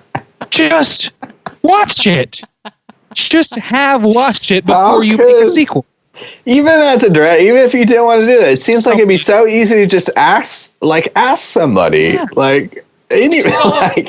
hey, how many people died in this movie? Yeah. Put that shit out on the fucking wire. You're talking about the internet all day. Just go on fucking And Yahoo even if- chat or you some probably shit. could have Even asked if you- Jeeves, in 2002. Yeah, even if you didn't want to include the truck driver and stuff, at least get the teen count, right? Don't say 3 teens when it was they're 4. the principal people. Anyway, whew, God, that's so egregious. Burns my ass right off. Especially since they take the time to tell you, it's we don't care to know, It's at least tell me the right info. It's in the first place. They don't need that character, period. Just have him walk in and do his thing with Lori. Shitty though it may be, you don't need this character in announcing him. It's fucking crazy. Anyway, Dude, I wish he could enter every scene coming from the ceiling.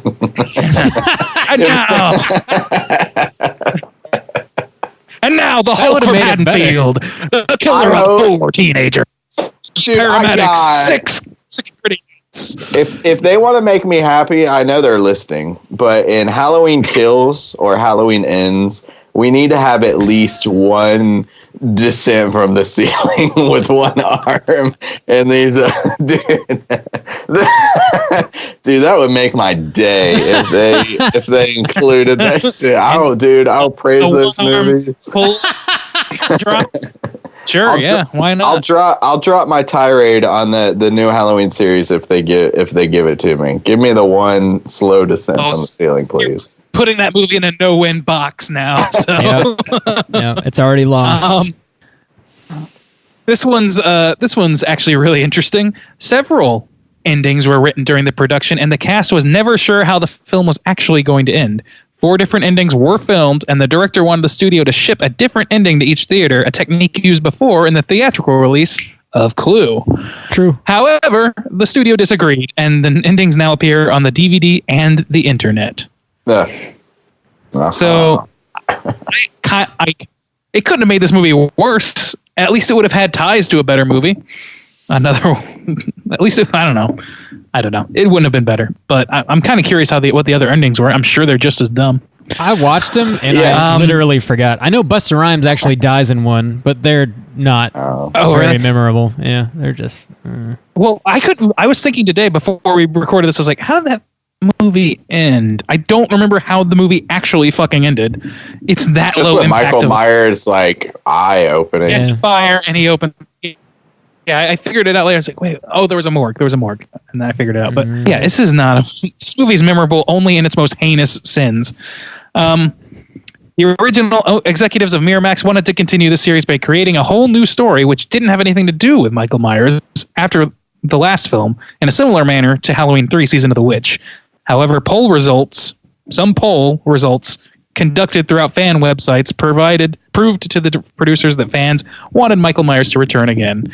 It didn't work the first time. Why would it work now? It doesn't make any sense. You don't have to do any research. Oh my gosh. Dude, maybe Halloween Kills will be like a remake of Halloween 3. That would be dope. That would be. I would lose my mind. That would also. I would be pleased with that as well. There's two things you can do to make me happy, Danny McBride. I know you're listening. Danny McBride.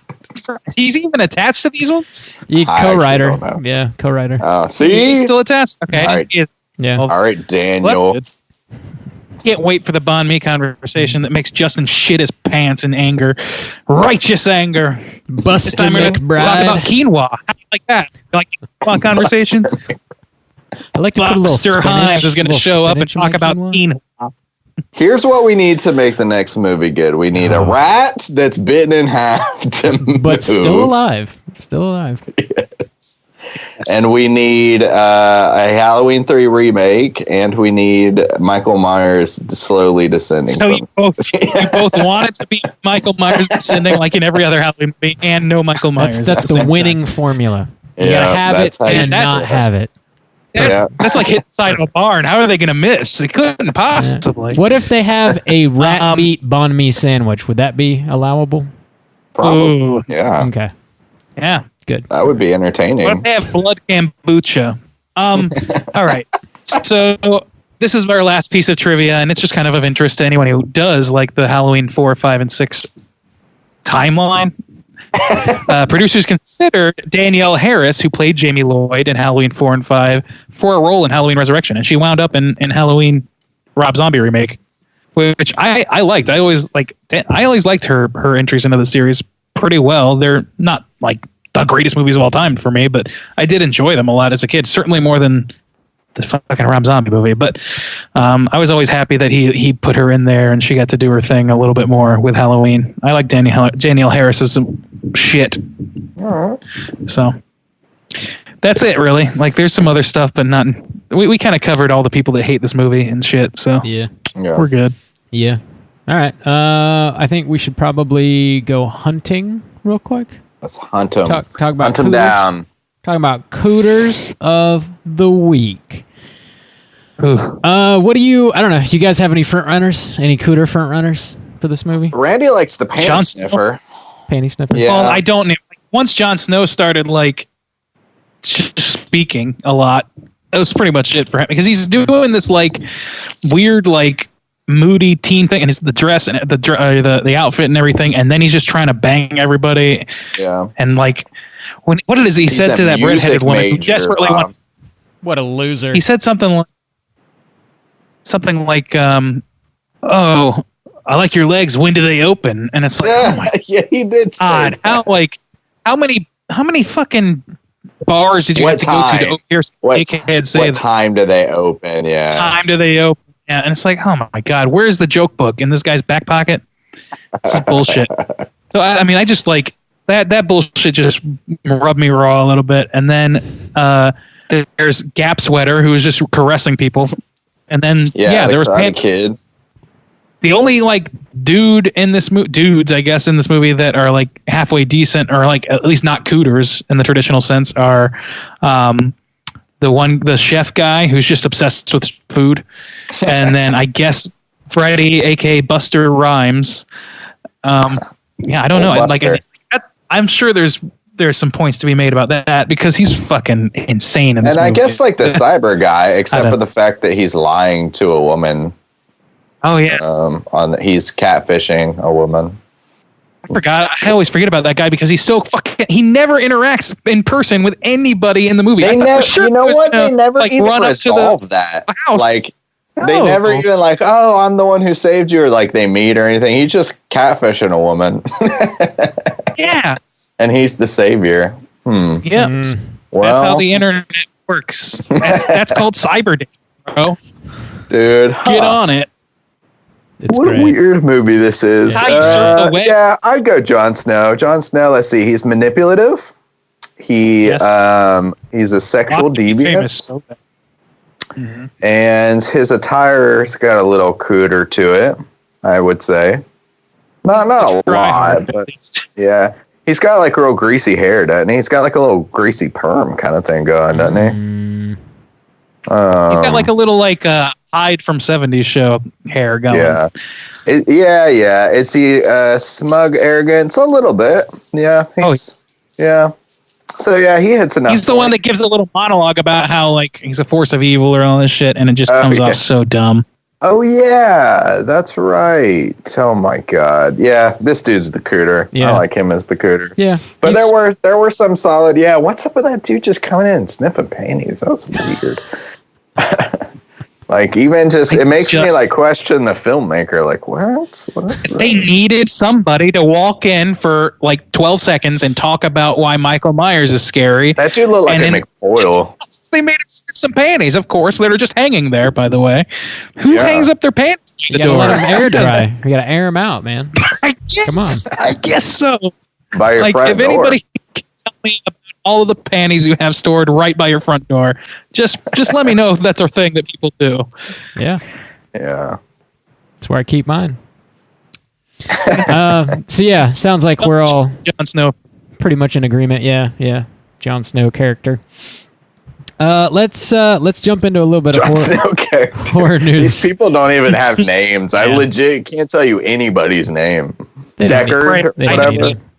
Oh yeah, there's Decker because it reminds me of Decker, the Tim Heidecker show, and then there's fucking Freddy because Busta Rhymes is like, you know what slasher movies need? Guys named Freddy. I'll be Freddy. Oh really? I'll be a reference. Oh, I didn't even remember that. I'm positive that was the thought process. 100%. Let's do some horror news. Extra. Read all about it. So there's a little bit of an update as far as the Halloween Kills and Halloween Ends movies that are coming up. So Nick Castle, who played Michael Myers in the original, has confirmed to be coming back to portray Michael Myers again in these movies. So he's sort of like teaming up with James Jude Courtney. So like he only plays Michael Myers in certain scenes, and I think the more physical scenes, they have a stunt guy, James Jude Courtney, who does the more physical stuff. Because at this point, Nick Castle's got to be getting up there in age, man. You don't want him to like blow a hip out. Yeah, I would be surprised if they didn't use him as long as they could, though, because I mean, they're all about honing in on the original as its inspiration. That they don't miss a beat on that kind of thing. And there's also a rumor going around that perhaps Tommy Doyle is going to be returning in Halloween Kills. I would. Yeah, which is, Paul Rudd, please. Yeah, it's that would be. They worked Paul Rudd back into this. I would be blown away by that. That would be pretty incredible. So the rumor that is going around, apparently Rudd was offered this role, but he had to turn it down because he's currently filming the new Ghostbusters movie. Which, who knows if this is true? It's unconfirmed, but I mean, that would be a lame reason for him to not be able to be in this new Halloween movie. But yeah, that sucks. I would much rather him be in this movie than oh yeah, me too. Ghostbusters reboot. Me too. By far. So that could be interesting should that occur. I think that'd be a decent route. I mean, whatever. I'm down. We'll see. Did you guys get a chance to watch those trailers I sent you? I did. Yeah. I did. Okay, cool. So we mentioned before Fred Durst has a movie coming out. It's called The Fanatic. It was originally titled... we keep talking about this. Yeah. It was originally titled Moose. It's going to hit VOD on August 30th. It's starring John Travolta and Devon Sawa. And it's based on, I guess, loosely based on a real-life story that happened with Fred Durst about a super fan who gets real stalkery, and it looks kind of like a thriller. But I don't know. What did you guys think of the trailer? You look okay? Looks pretty dumb. Pretty dumb. It gave a lot away. The dude breaks into his house. He ties Devon Sawa up. They wrestle. They're fighting with a net. I mean, I pretty much assume I know most of the movie now. Pretty sure maybe they'll have some rug to pull. Maybe not. Maybe, but I'm pretty sure that's kind of the movie. I don't I don't know what kind of big reveal they could have, but it's just a super fan breaks into a person's house. I don't know. It seems like they're putting a lot of eggs into the John Travolta being charismatic basket, and it's not coming off for me. His character does not seem interesting to me. Yeah. I don't know. Yeah, he just because he's I just wanted an autograph. He's not. Yeah. Okay. It's also that's a tale as old as time. There's movies about this already. Mm-hmm. So not that should inhibit anybody from making a similar movie, but it just doesn't seem like it's breaking any of the molds. And he looks weird, but not weird enough. Right. You're yeah, okay, I understand you're trying to make him weird. That's what I think when I see him. I don't think that's disturbing. I'm just I understand that you wanted to make John Travolta look weird. Yes, exactly. You did a little bit. It's very calculated weird. Yeah, it's just doesn't feel, but it's unless there's some really intense purpose for that character and a pathos that we obviously can't see in a trailer without seeing what's going on. But I don't see it really getting on my radar. And your boy is not a Fred Durst boy, so I'm just already kind of poised to not give a shit. Dude, chainsaw, skin your ass for all, Randy. Well, yeah. As long as you don't touch my chocolate-covered starfish or whatever the fuck. Take him to the Matthews Bridge. That's what it is, right? Yeah. Yeah, I think so. Yeah. Great. Glad I got that reference correct. Can I touch your golden cobra? Is that okay? No? I mean, you can tell me whatever you want, as long as you keep rolling. Okay. Rolling. All right. So, yeah, that's a movie that's coming out. There's another trailer that dropped for Zombieland 2 Double Tap that's going to be released on October 18th of this year. They've got Ruben Fleischer, who directed the original, is coming back, directed the sequel. They got the whole cast coming back. They also got Luke Wilson and Rosario Dawson up in this joint. Dude, when Luke Wilson showed up in this trailer, I was like, that's pretty funny. The only thing is they got that Silicon Valley guy. If they had got Michael Cera to be in this movie opposite of Luke Wilson, that shit probably would have made my day. They might have gotten, I mean, I feel like they probably tried. Probably. That's got to be the first choices. Everybody thinks of those two as a category. Yeah, that joke would have been that would have killed it, if it was Michael Cera. But it's still a pretty funny joke, but... Yeah, it doesn't land as hard. It could have been better. Yeah. It's not like, I mean, it looks very much in line with the first one. I don't like. It was not a very serious first movie. Like it was all for gags or whatever, and it was funny enough. So it kind of seems like they're hitting that mark. Like it's not a gut, but the original was never a huge gut buster for me. Probably because I couldn't help at the time but compare it a lot to Shaun of the Dead, which is a perfect movie. Yeah. But just because zombie comedies were not everywhere at the time. So I mean, and this one just kind of like seems like it's following in the footsteps of the original. So I mean, more of the same. I'm okay with it. I'll watch it for sure. Yeah. Yeah, it looked okay. I kind of feel similarly. It didn't move me greatly in one way or another. It's just like, okay, that'll probably be fun.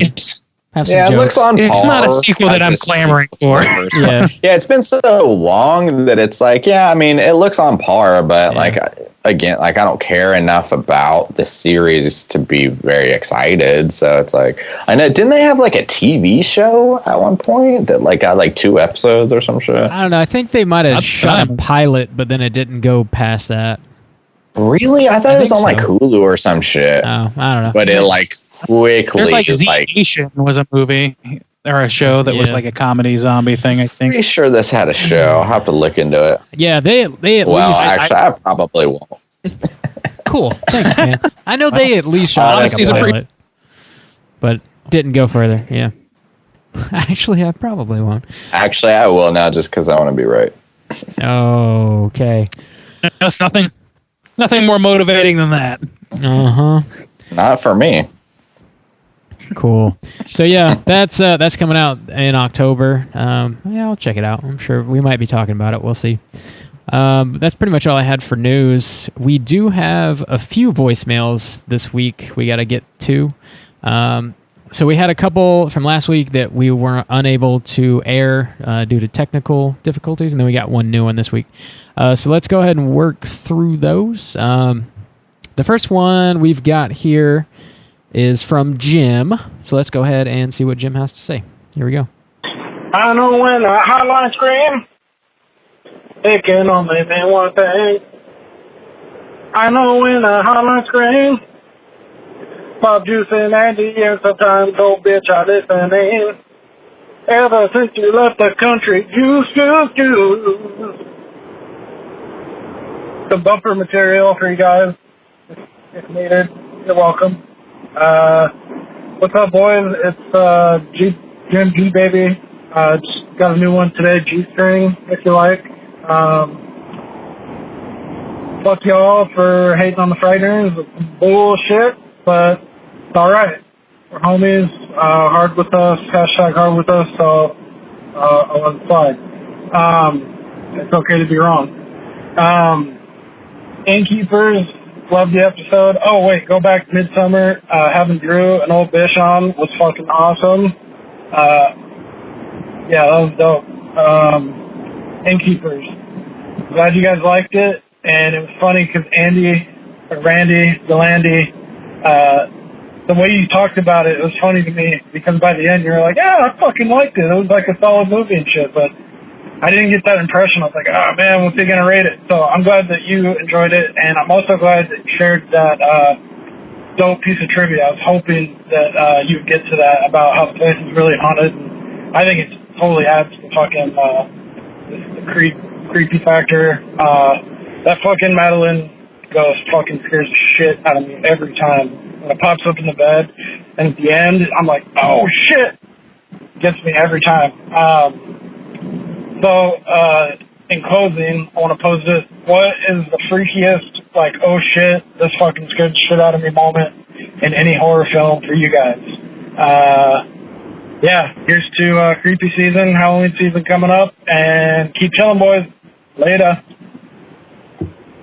Hey, Jim. Thanks for calling. Jim's got some pipes on him, doesn't he? He can really... Yeah, he does. Dude can sing. He's really hotline screaming. Ooh.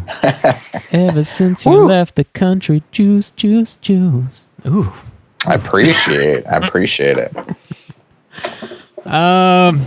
So yeah, I don't. What? So to answer his question, what's like? I guess one of the scariest or the scariest moment in any horror movie you guys have seen that gets you every time. I don't know. I feel real jaded now. I think we touched a little bit on this on like the 200 episode where we talked about like some scary scene or like memorable scenes. But like as far like I feel like I don't get that scared anymore. I don't know if you guys feel the same kind of way. Like I feel the tension, but like once that's gone, I wouldn't say like, oh, that was a scary scene. I just like experiencing the tension in the moment, but it doesn't like leave a lasting like effect, you know, like I don't know if that makes sense. I mean, there's not a lot of movies that leave me thinking about it afterwards, and that's kind of my litmus test for what for scary moments that are, I don't know, they gotta stick with me for a while, or they gotta make me like look twice when I'm in my house at night alone. You know what I mean? Yeah. So, like, and a lot of those were from childhood. Probably the first one I can remember from childhood was in Jaws, that scene where what's his dick is underwater, and he like goes up to a log or whatever, and a head rolls out of it. That head rolling out, I was terrified I was going to see a head in my bedroom the night that I watched that movie. And for like 3 days, I would like turn on the lights with my eyes closed and shit. So that stuck with me. And then another one that was more of like teenager to like early adulthood was when I first saw The Exorcist. That Pazuzu face, man, that shit stuck with me. Yeah, I remember you saying that. I actually like went and got my appendix out and watched that shit like right after surgery, and I was alone. It was like right around Halloween too, and I watched it like late one night in my hospital room, and that face like was haunting me at night. So yeah, I'll give it to those two probably. There's a few others that kind of like rank, but they're really more have to do with me being a child at the time. Yeah. A child. What about you, Juice?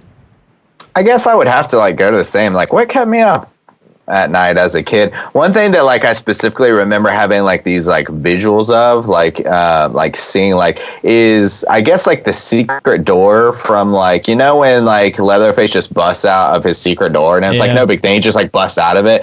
I like used to like lay in bed at night and like my closet would like face, or my bed was like facing the closet, and like imagine that like just busting like out of the door or whatever.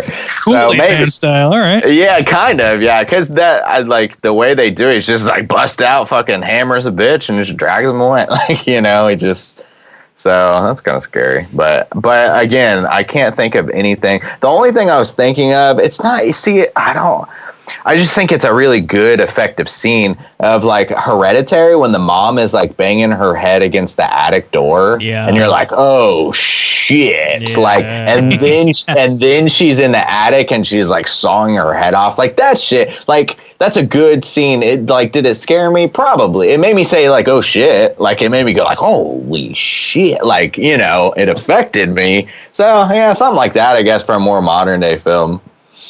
Or, you know, that, or like another, like Suspiria when that chick is like dancing and she gets all fucked up like that. Like there's things that like affect me and I'm like, oh my God. But like, is it scary? Honestly, I don't know.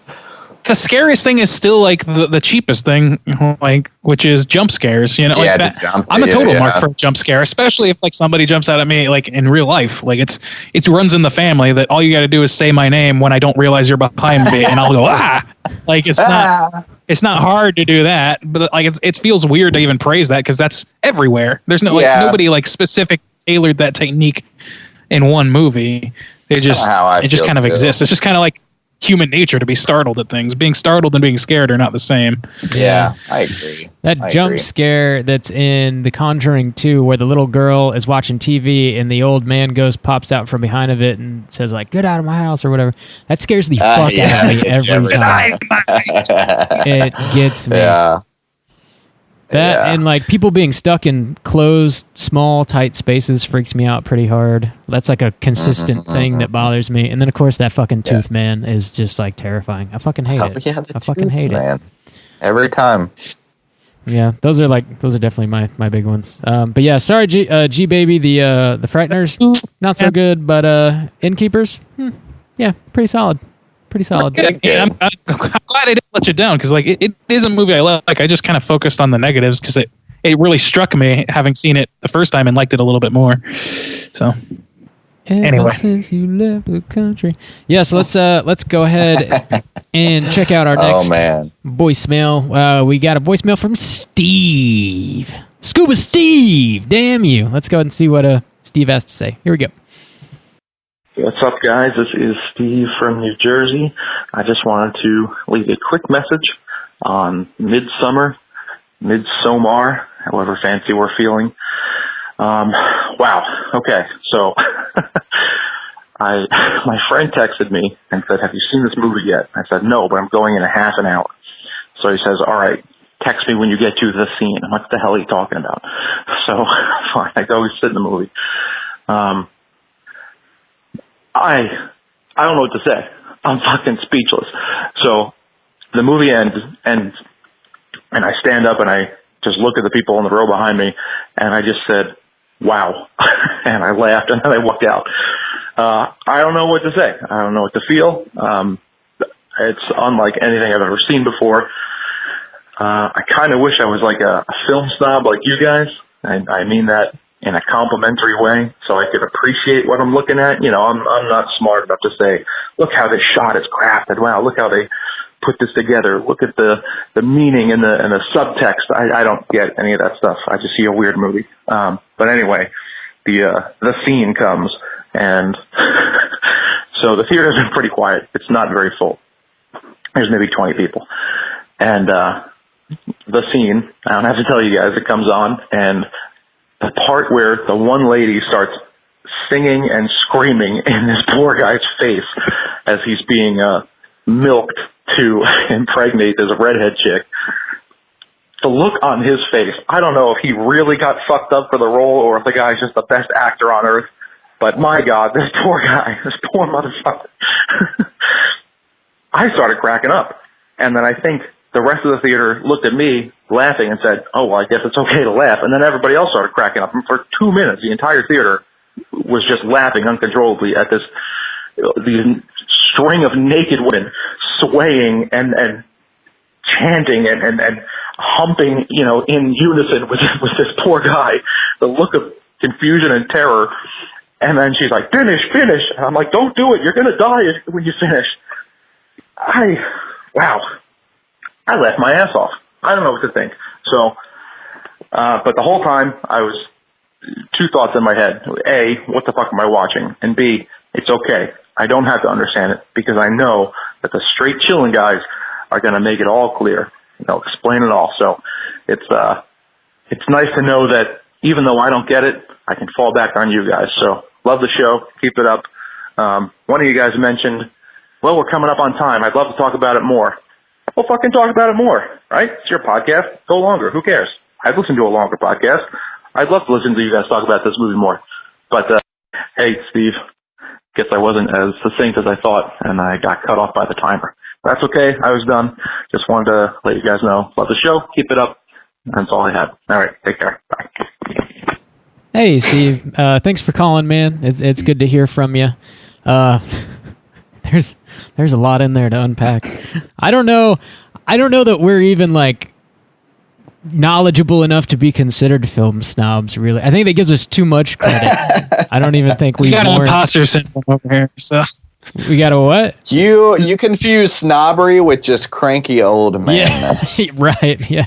We've just seen a lot of shit, maybe. But yeah, seen some shit in my day. That scene is so fucking funny. It's absolutely hilarious, and like anybody who like wasn't laughing was disturbed. It's like that weird, perfect, fucking like yin yang of like disturbingly odd or like confusingly like bizarre and so fucking funny. It hits that same pleasure point that like Tim and Eric's sketches do for me, where it's like this is so insane. Yeah, you just gotta laugh.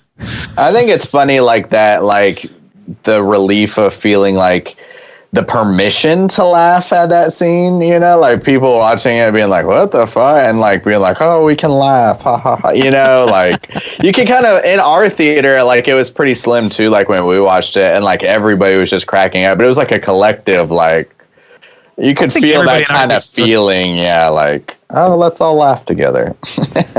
I heard at least one, what the fuck from the back of the theater. What the fuck? That dude's getting milked. Milked. They're milking this bitch. Yeah. I think like what We used to. I mean, I feel like in the past year we've definitely increased the show at least by like 30 minutes, probably. Yeah, probably. Really, the only hindrance is A, our time, and B, the amount of time we can upload at any given month. So there are limitations, unfortunately. Yeah, the but hosting we costs, do. We're putting out more and more. We're trying to hit those mini episodes and stuff too. So we're trying to take care of you, Steve. Thanks for paying attention. Thanks for complimenting us on our supposed expertise. Yeah, if this was our full-time jobs, you'd get like fucking 40 hours of straight chilling, running their mouths a week. But dude, you could listen to me when take I'm a casting, shit. when I'm casting Halloween ends from my mansion because this podcast has been so good. Just straight chilling Googleplex.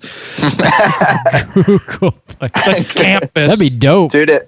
If we all just pull it together, we can all live together, South Korea style. You know, all just live together. commune style. Yeah. It'll be great. Come on, bring it on over, boys. It'll be great. Bring it on over. Oh, man. Bring it over. Yeah, thanks for calling, Steve, man. It's good to hear from you. Let's play our last voicemail of the day. We got a voicemail from Becky, fan favorite Becky. Let's see what old Becky's got to say. Hi, Straight Chilling Crew. It's Becky giving you all a call. I have a question I was going to ask you guys. Might be a little controversial. I'm not sure. So apparently there's a petition going around to change the date of Halloween from October 31st to the last Saturday of the month of October. It has nearly 90,000 signatures on the petition, and apparently it's going to Donald Trump's office to be decided on pretty soon. I don't know what we all thought about this. Is Halloween a season? It doesn't matter what day Halloween's on, or should Halloween be on October 31st? Let me know. Talk to you later. Bye. My boo. Becky knows what buttons to press. That's your lover, Randy. So yeah, I intentionally avoided reading this or listening to this beforehand because I wanted to be surprised by the question. I actually did see this news article though, and I was thinking about it.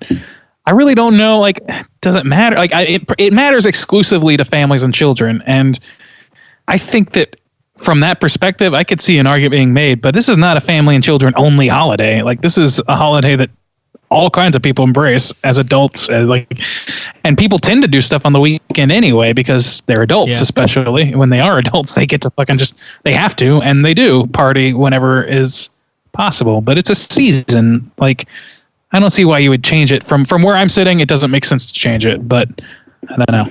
I agree. What do you guys think? Halloween is October 31st. That's just how it is. I think that makes sense. And it's like, so yeah, how hard is it to take your kid for a walk for an hour on a Thursday evening? Serious? To take him trick-or-treating? Get off your fucking ass and go walk around the block, you know? What the hell? It's not that hard, is all I'm saying. Bob's pulling parents hard. Yeah. Don't be so lazy. That I didn't. I listened to it. I was like, how do I feel about this? And I guess I came to the same conclusion. Like, well, yeah, I mean, we do stuff on the Saturday, but like, why would you change the day? Just still do stuff on a Saturday. Right, I guess with kids, you can't take kids out on Saturday because nobody's going to be like, oh, you're trick-or-treating tonight. As adults, we do that. But as kids, like, I don't know, because I don't have kids. And honestly, I don't really give a shit about people who have kids. This is actually reminding me of another issue that just recently came up, which was somebody wrote this long article for some publication talking about how people without kids shouldn't go to Disneyland and how they're just wasting up space for. And I'm like, fuck you, 100% fuck. Well, you. yeah, I guess I can't. I guess I don't have a dog in the fight because like I don't have kids and like I definitely don't have a dog. I don't really care about your kid problems. So yeah, have kid problems. I feel bad for you, son. Yeah, I got 99 problems, but them kids ain't one. They ain't one. And the thing is, like if it was like I don't, if it was a holiday specifically tailored just for kids, or if it wasn't celebrated by adults, who gives a shit? But it obviously is. And it's been that way for over like at least a couple hundred years. I don't know the full history of Halloween, but I think that it's definitely been that way in this country for fucking forever.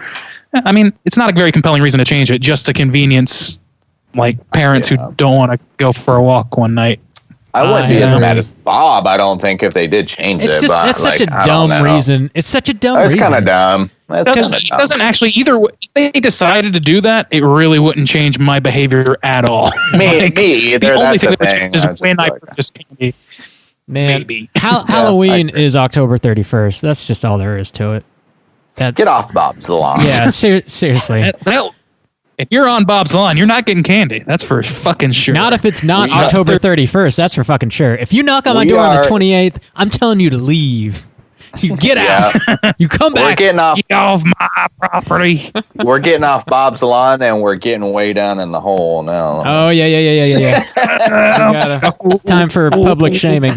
Oh, yeah. If you do want to leave us a voicemail, you can do that by calling 904-638-3231. Justin, take it away. All right, Bob. We got to round out the month. We have to round it out. The last time we spoke with you a week ago, we were up to 13 DVDs that you had purchased this month. Horror only is what we're counting. This is a segment where we talk about Bob's ever-growing, massive DVD collection. Yeah. Bob, what have you purchased this past week to finish out July? What do we have? Show me the stack. It's time for Show public us the shaming. stack. Here, I have it sitting right here. Oh no, there's so many more since last week. So How many is that? there's 9. Oh, Holy fuck. Bob, I we know are there's going Mulholland to Drive in that stack. finish That's good. July with 22 DVDs you purchased.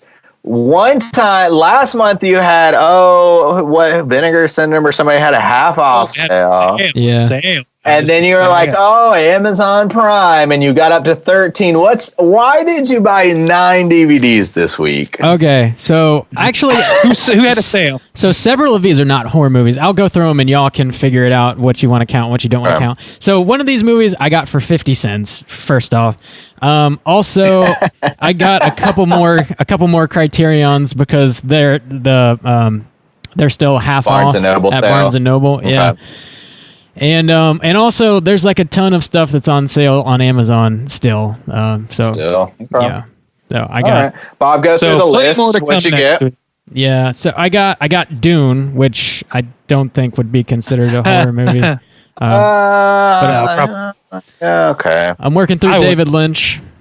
So I got that and Mulholland Drive from David Lynch. I don't know if you want to count that either, but I would count Mulholland Oh, Drive. yeah. Okay. I think that's that one. I think is like it's not. It wouldn't pass most people's horror purity test, but I think it's spooky enough to count. okay, Okay. that's fine. Dazed and Confused, which is just a comedy.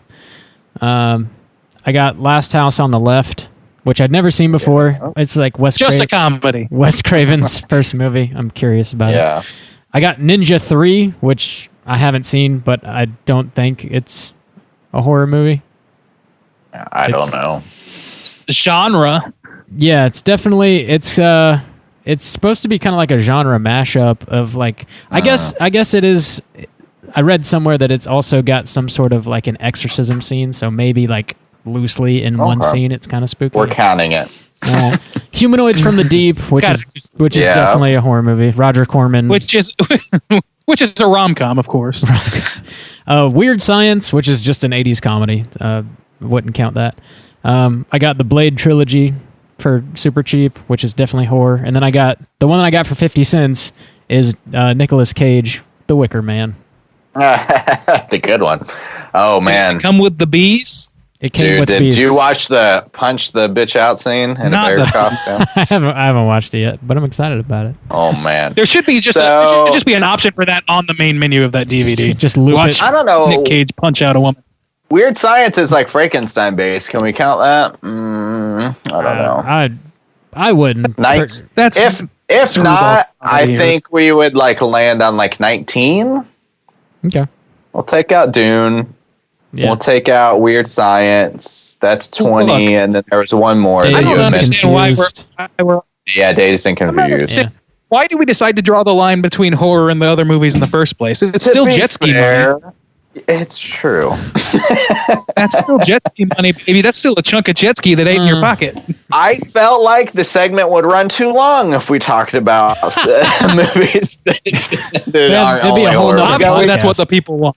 We do have some time restraints. Okay, I'll be fair and stick with the rules, and I'll say Bob ended at 19 horror DVDs for the month of July. Okay. Steelbook Blues cases. Yeah, and I got to go. What was June? I have the number somewhere. I think it was either 13 or 4. I think it was 14. 14, yeah. Oh. 14, yeah. So, Bob, you're sitting at a 2-month count of 33 horror DVDs. Okay. Are you surprised, Bob? Did you think it was high? Now that you're getting a count to this, or are you surprised by the sheer number of DVDs? How high is your shame rising? A little bit, yeah. It's actually, bit. my shame has actually risen, for sure. It's not that high, because it's not like I can't eat, but I'm definitely feeling some shame. I probably need to chill the fuck out, to be honest. All right. We'll see. We see where we get come spooky season. Spooky season's rolling in, Bob. So we'll see. Yeah, that's apocalypse now for you, buddy. You gotta manage to We're make rent already in at October. 33 for 2 months. So God knows that. Ooh. Problematic. I'm gonna start lying to you guys. I didn't get anything this week. Bob, that's Just how you know stacks the of addiction's DVDs getting going. worse. You gotta lie to your friends. That's true. You gotta hide them You throughout really the house. got a problem. Yeah. You got like steel books like in the back of the toilet. Like you gotta like bring it up. Like in At Black a dinner Christmas. party and you go to the bathroom for 2 hours to watch Black Christmas on Arrow release. Oh, guys, I got to take a On a wicked dump. portable I'll be DVD. back in exactly I was just 94 taking a minutes. massive shit. What? I was just taking a massive shit. I have to watch Killer Clowns from Outer Space right now. Right now. It's a steel book. Oh, my God. Yeah. Oh my God. Oh my God. That's Oh God. That's it. That's what we got. That's all we got this week. We're gonna be back next week with a new episode. As always, it's gonna be a Patreon pick next week. We're gonna be talking about Cujo, which was chosen by the one, the only Hydraberg. Cujo. So tune in for that. In the meantime, please rate, review, and subscribe to us on iTunes. You can follow us on Twitter at STR8_chilling. We're on Instagram at Straight Chilling Podcast. You can send us an email through our website, straightchillingpodcast.com. We also have a Slack channel going where we talk about the movie of the week. We talk about video games. We talk about music. We talk about news. Talk about all kinds of stuff. If you want to join that, just hit us up on one of our social media platforms and let me know. I'll send you a link so you can do that.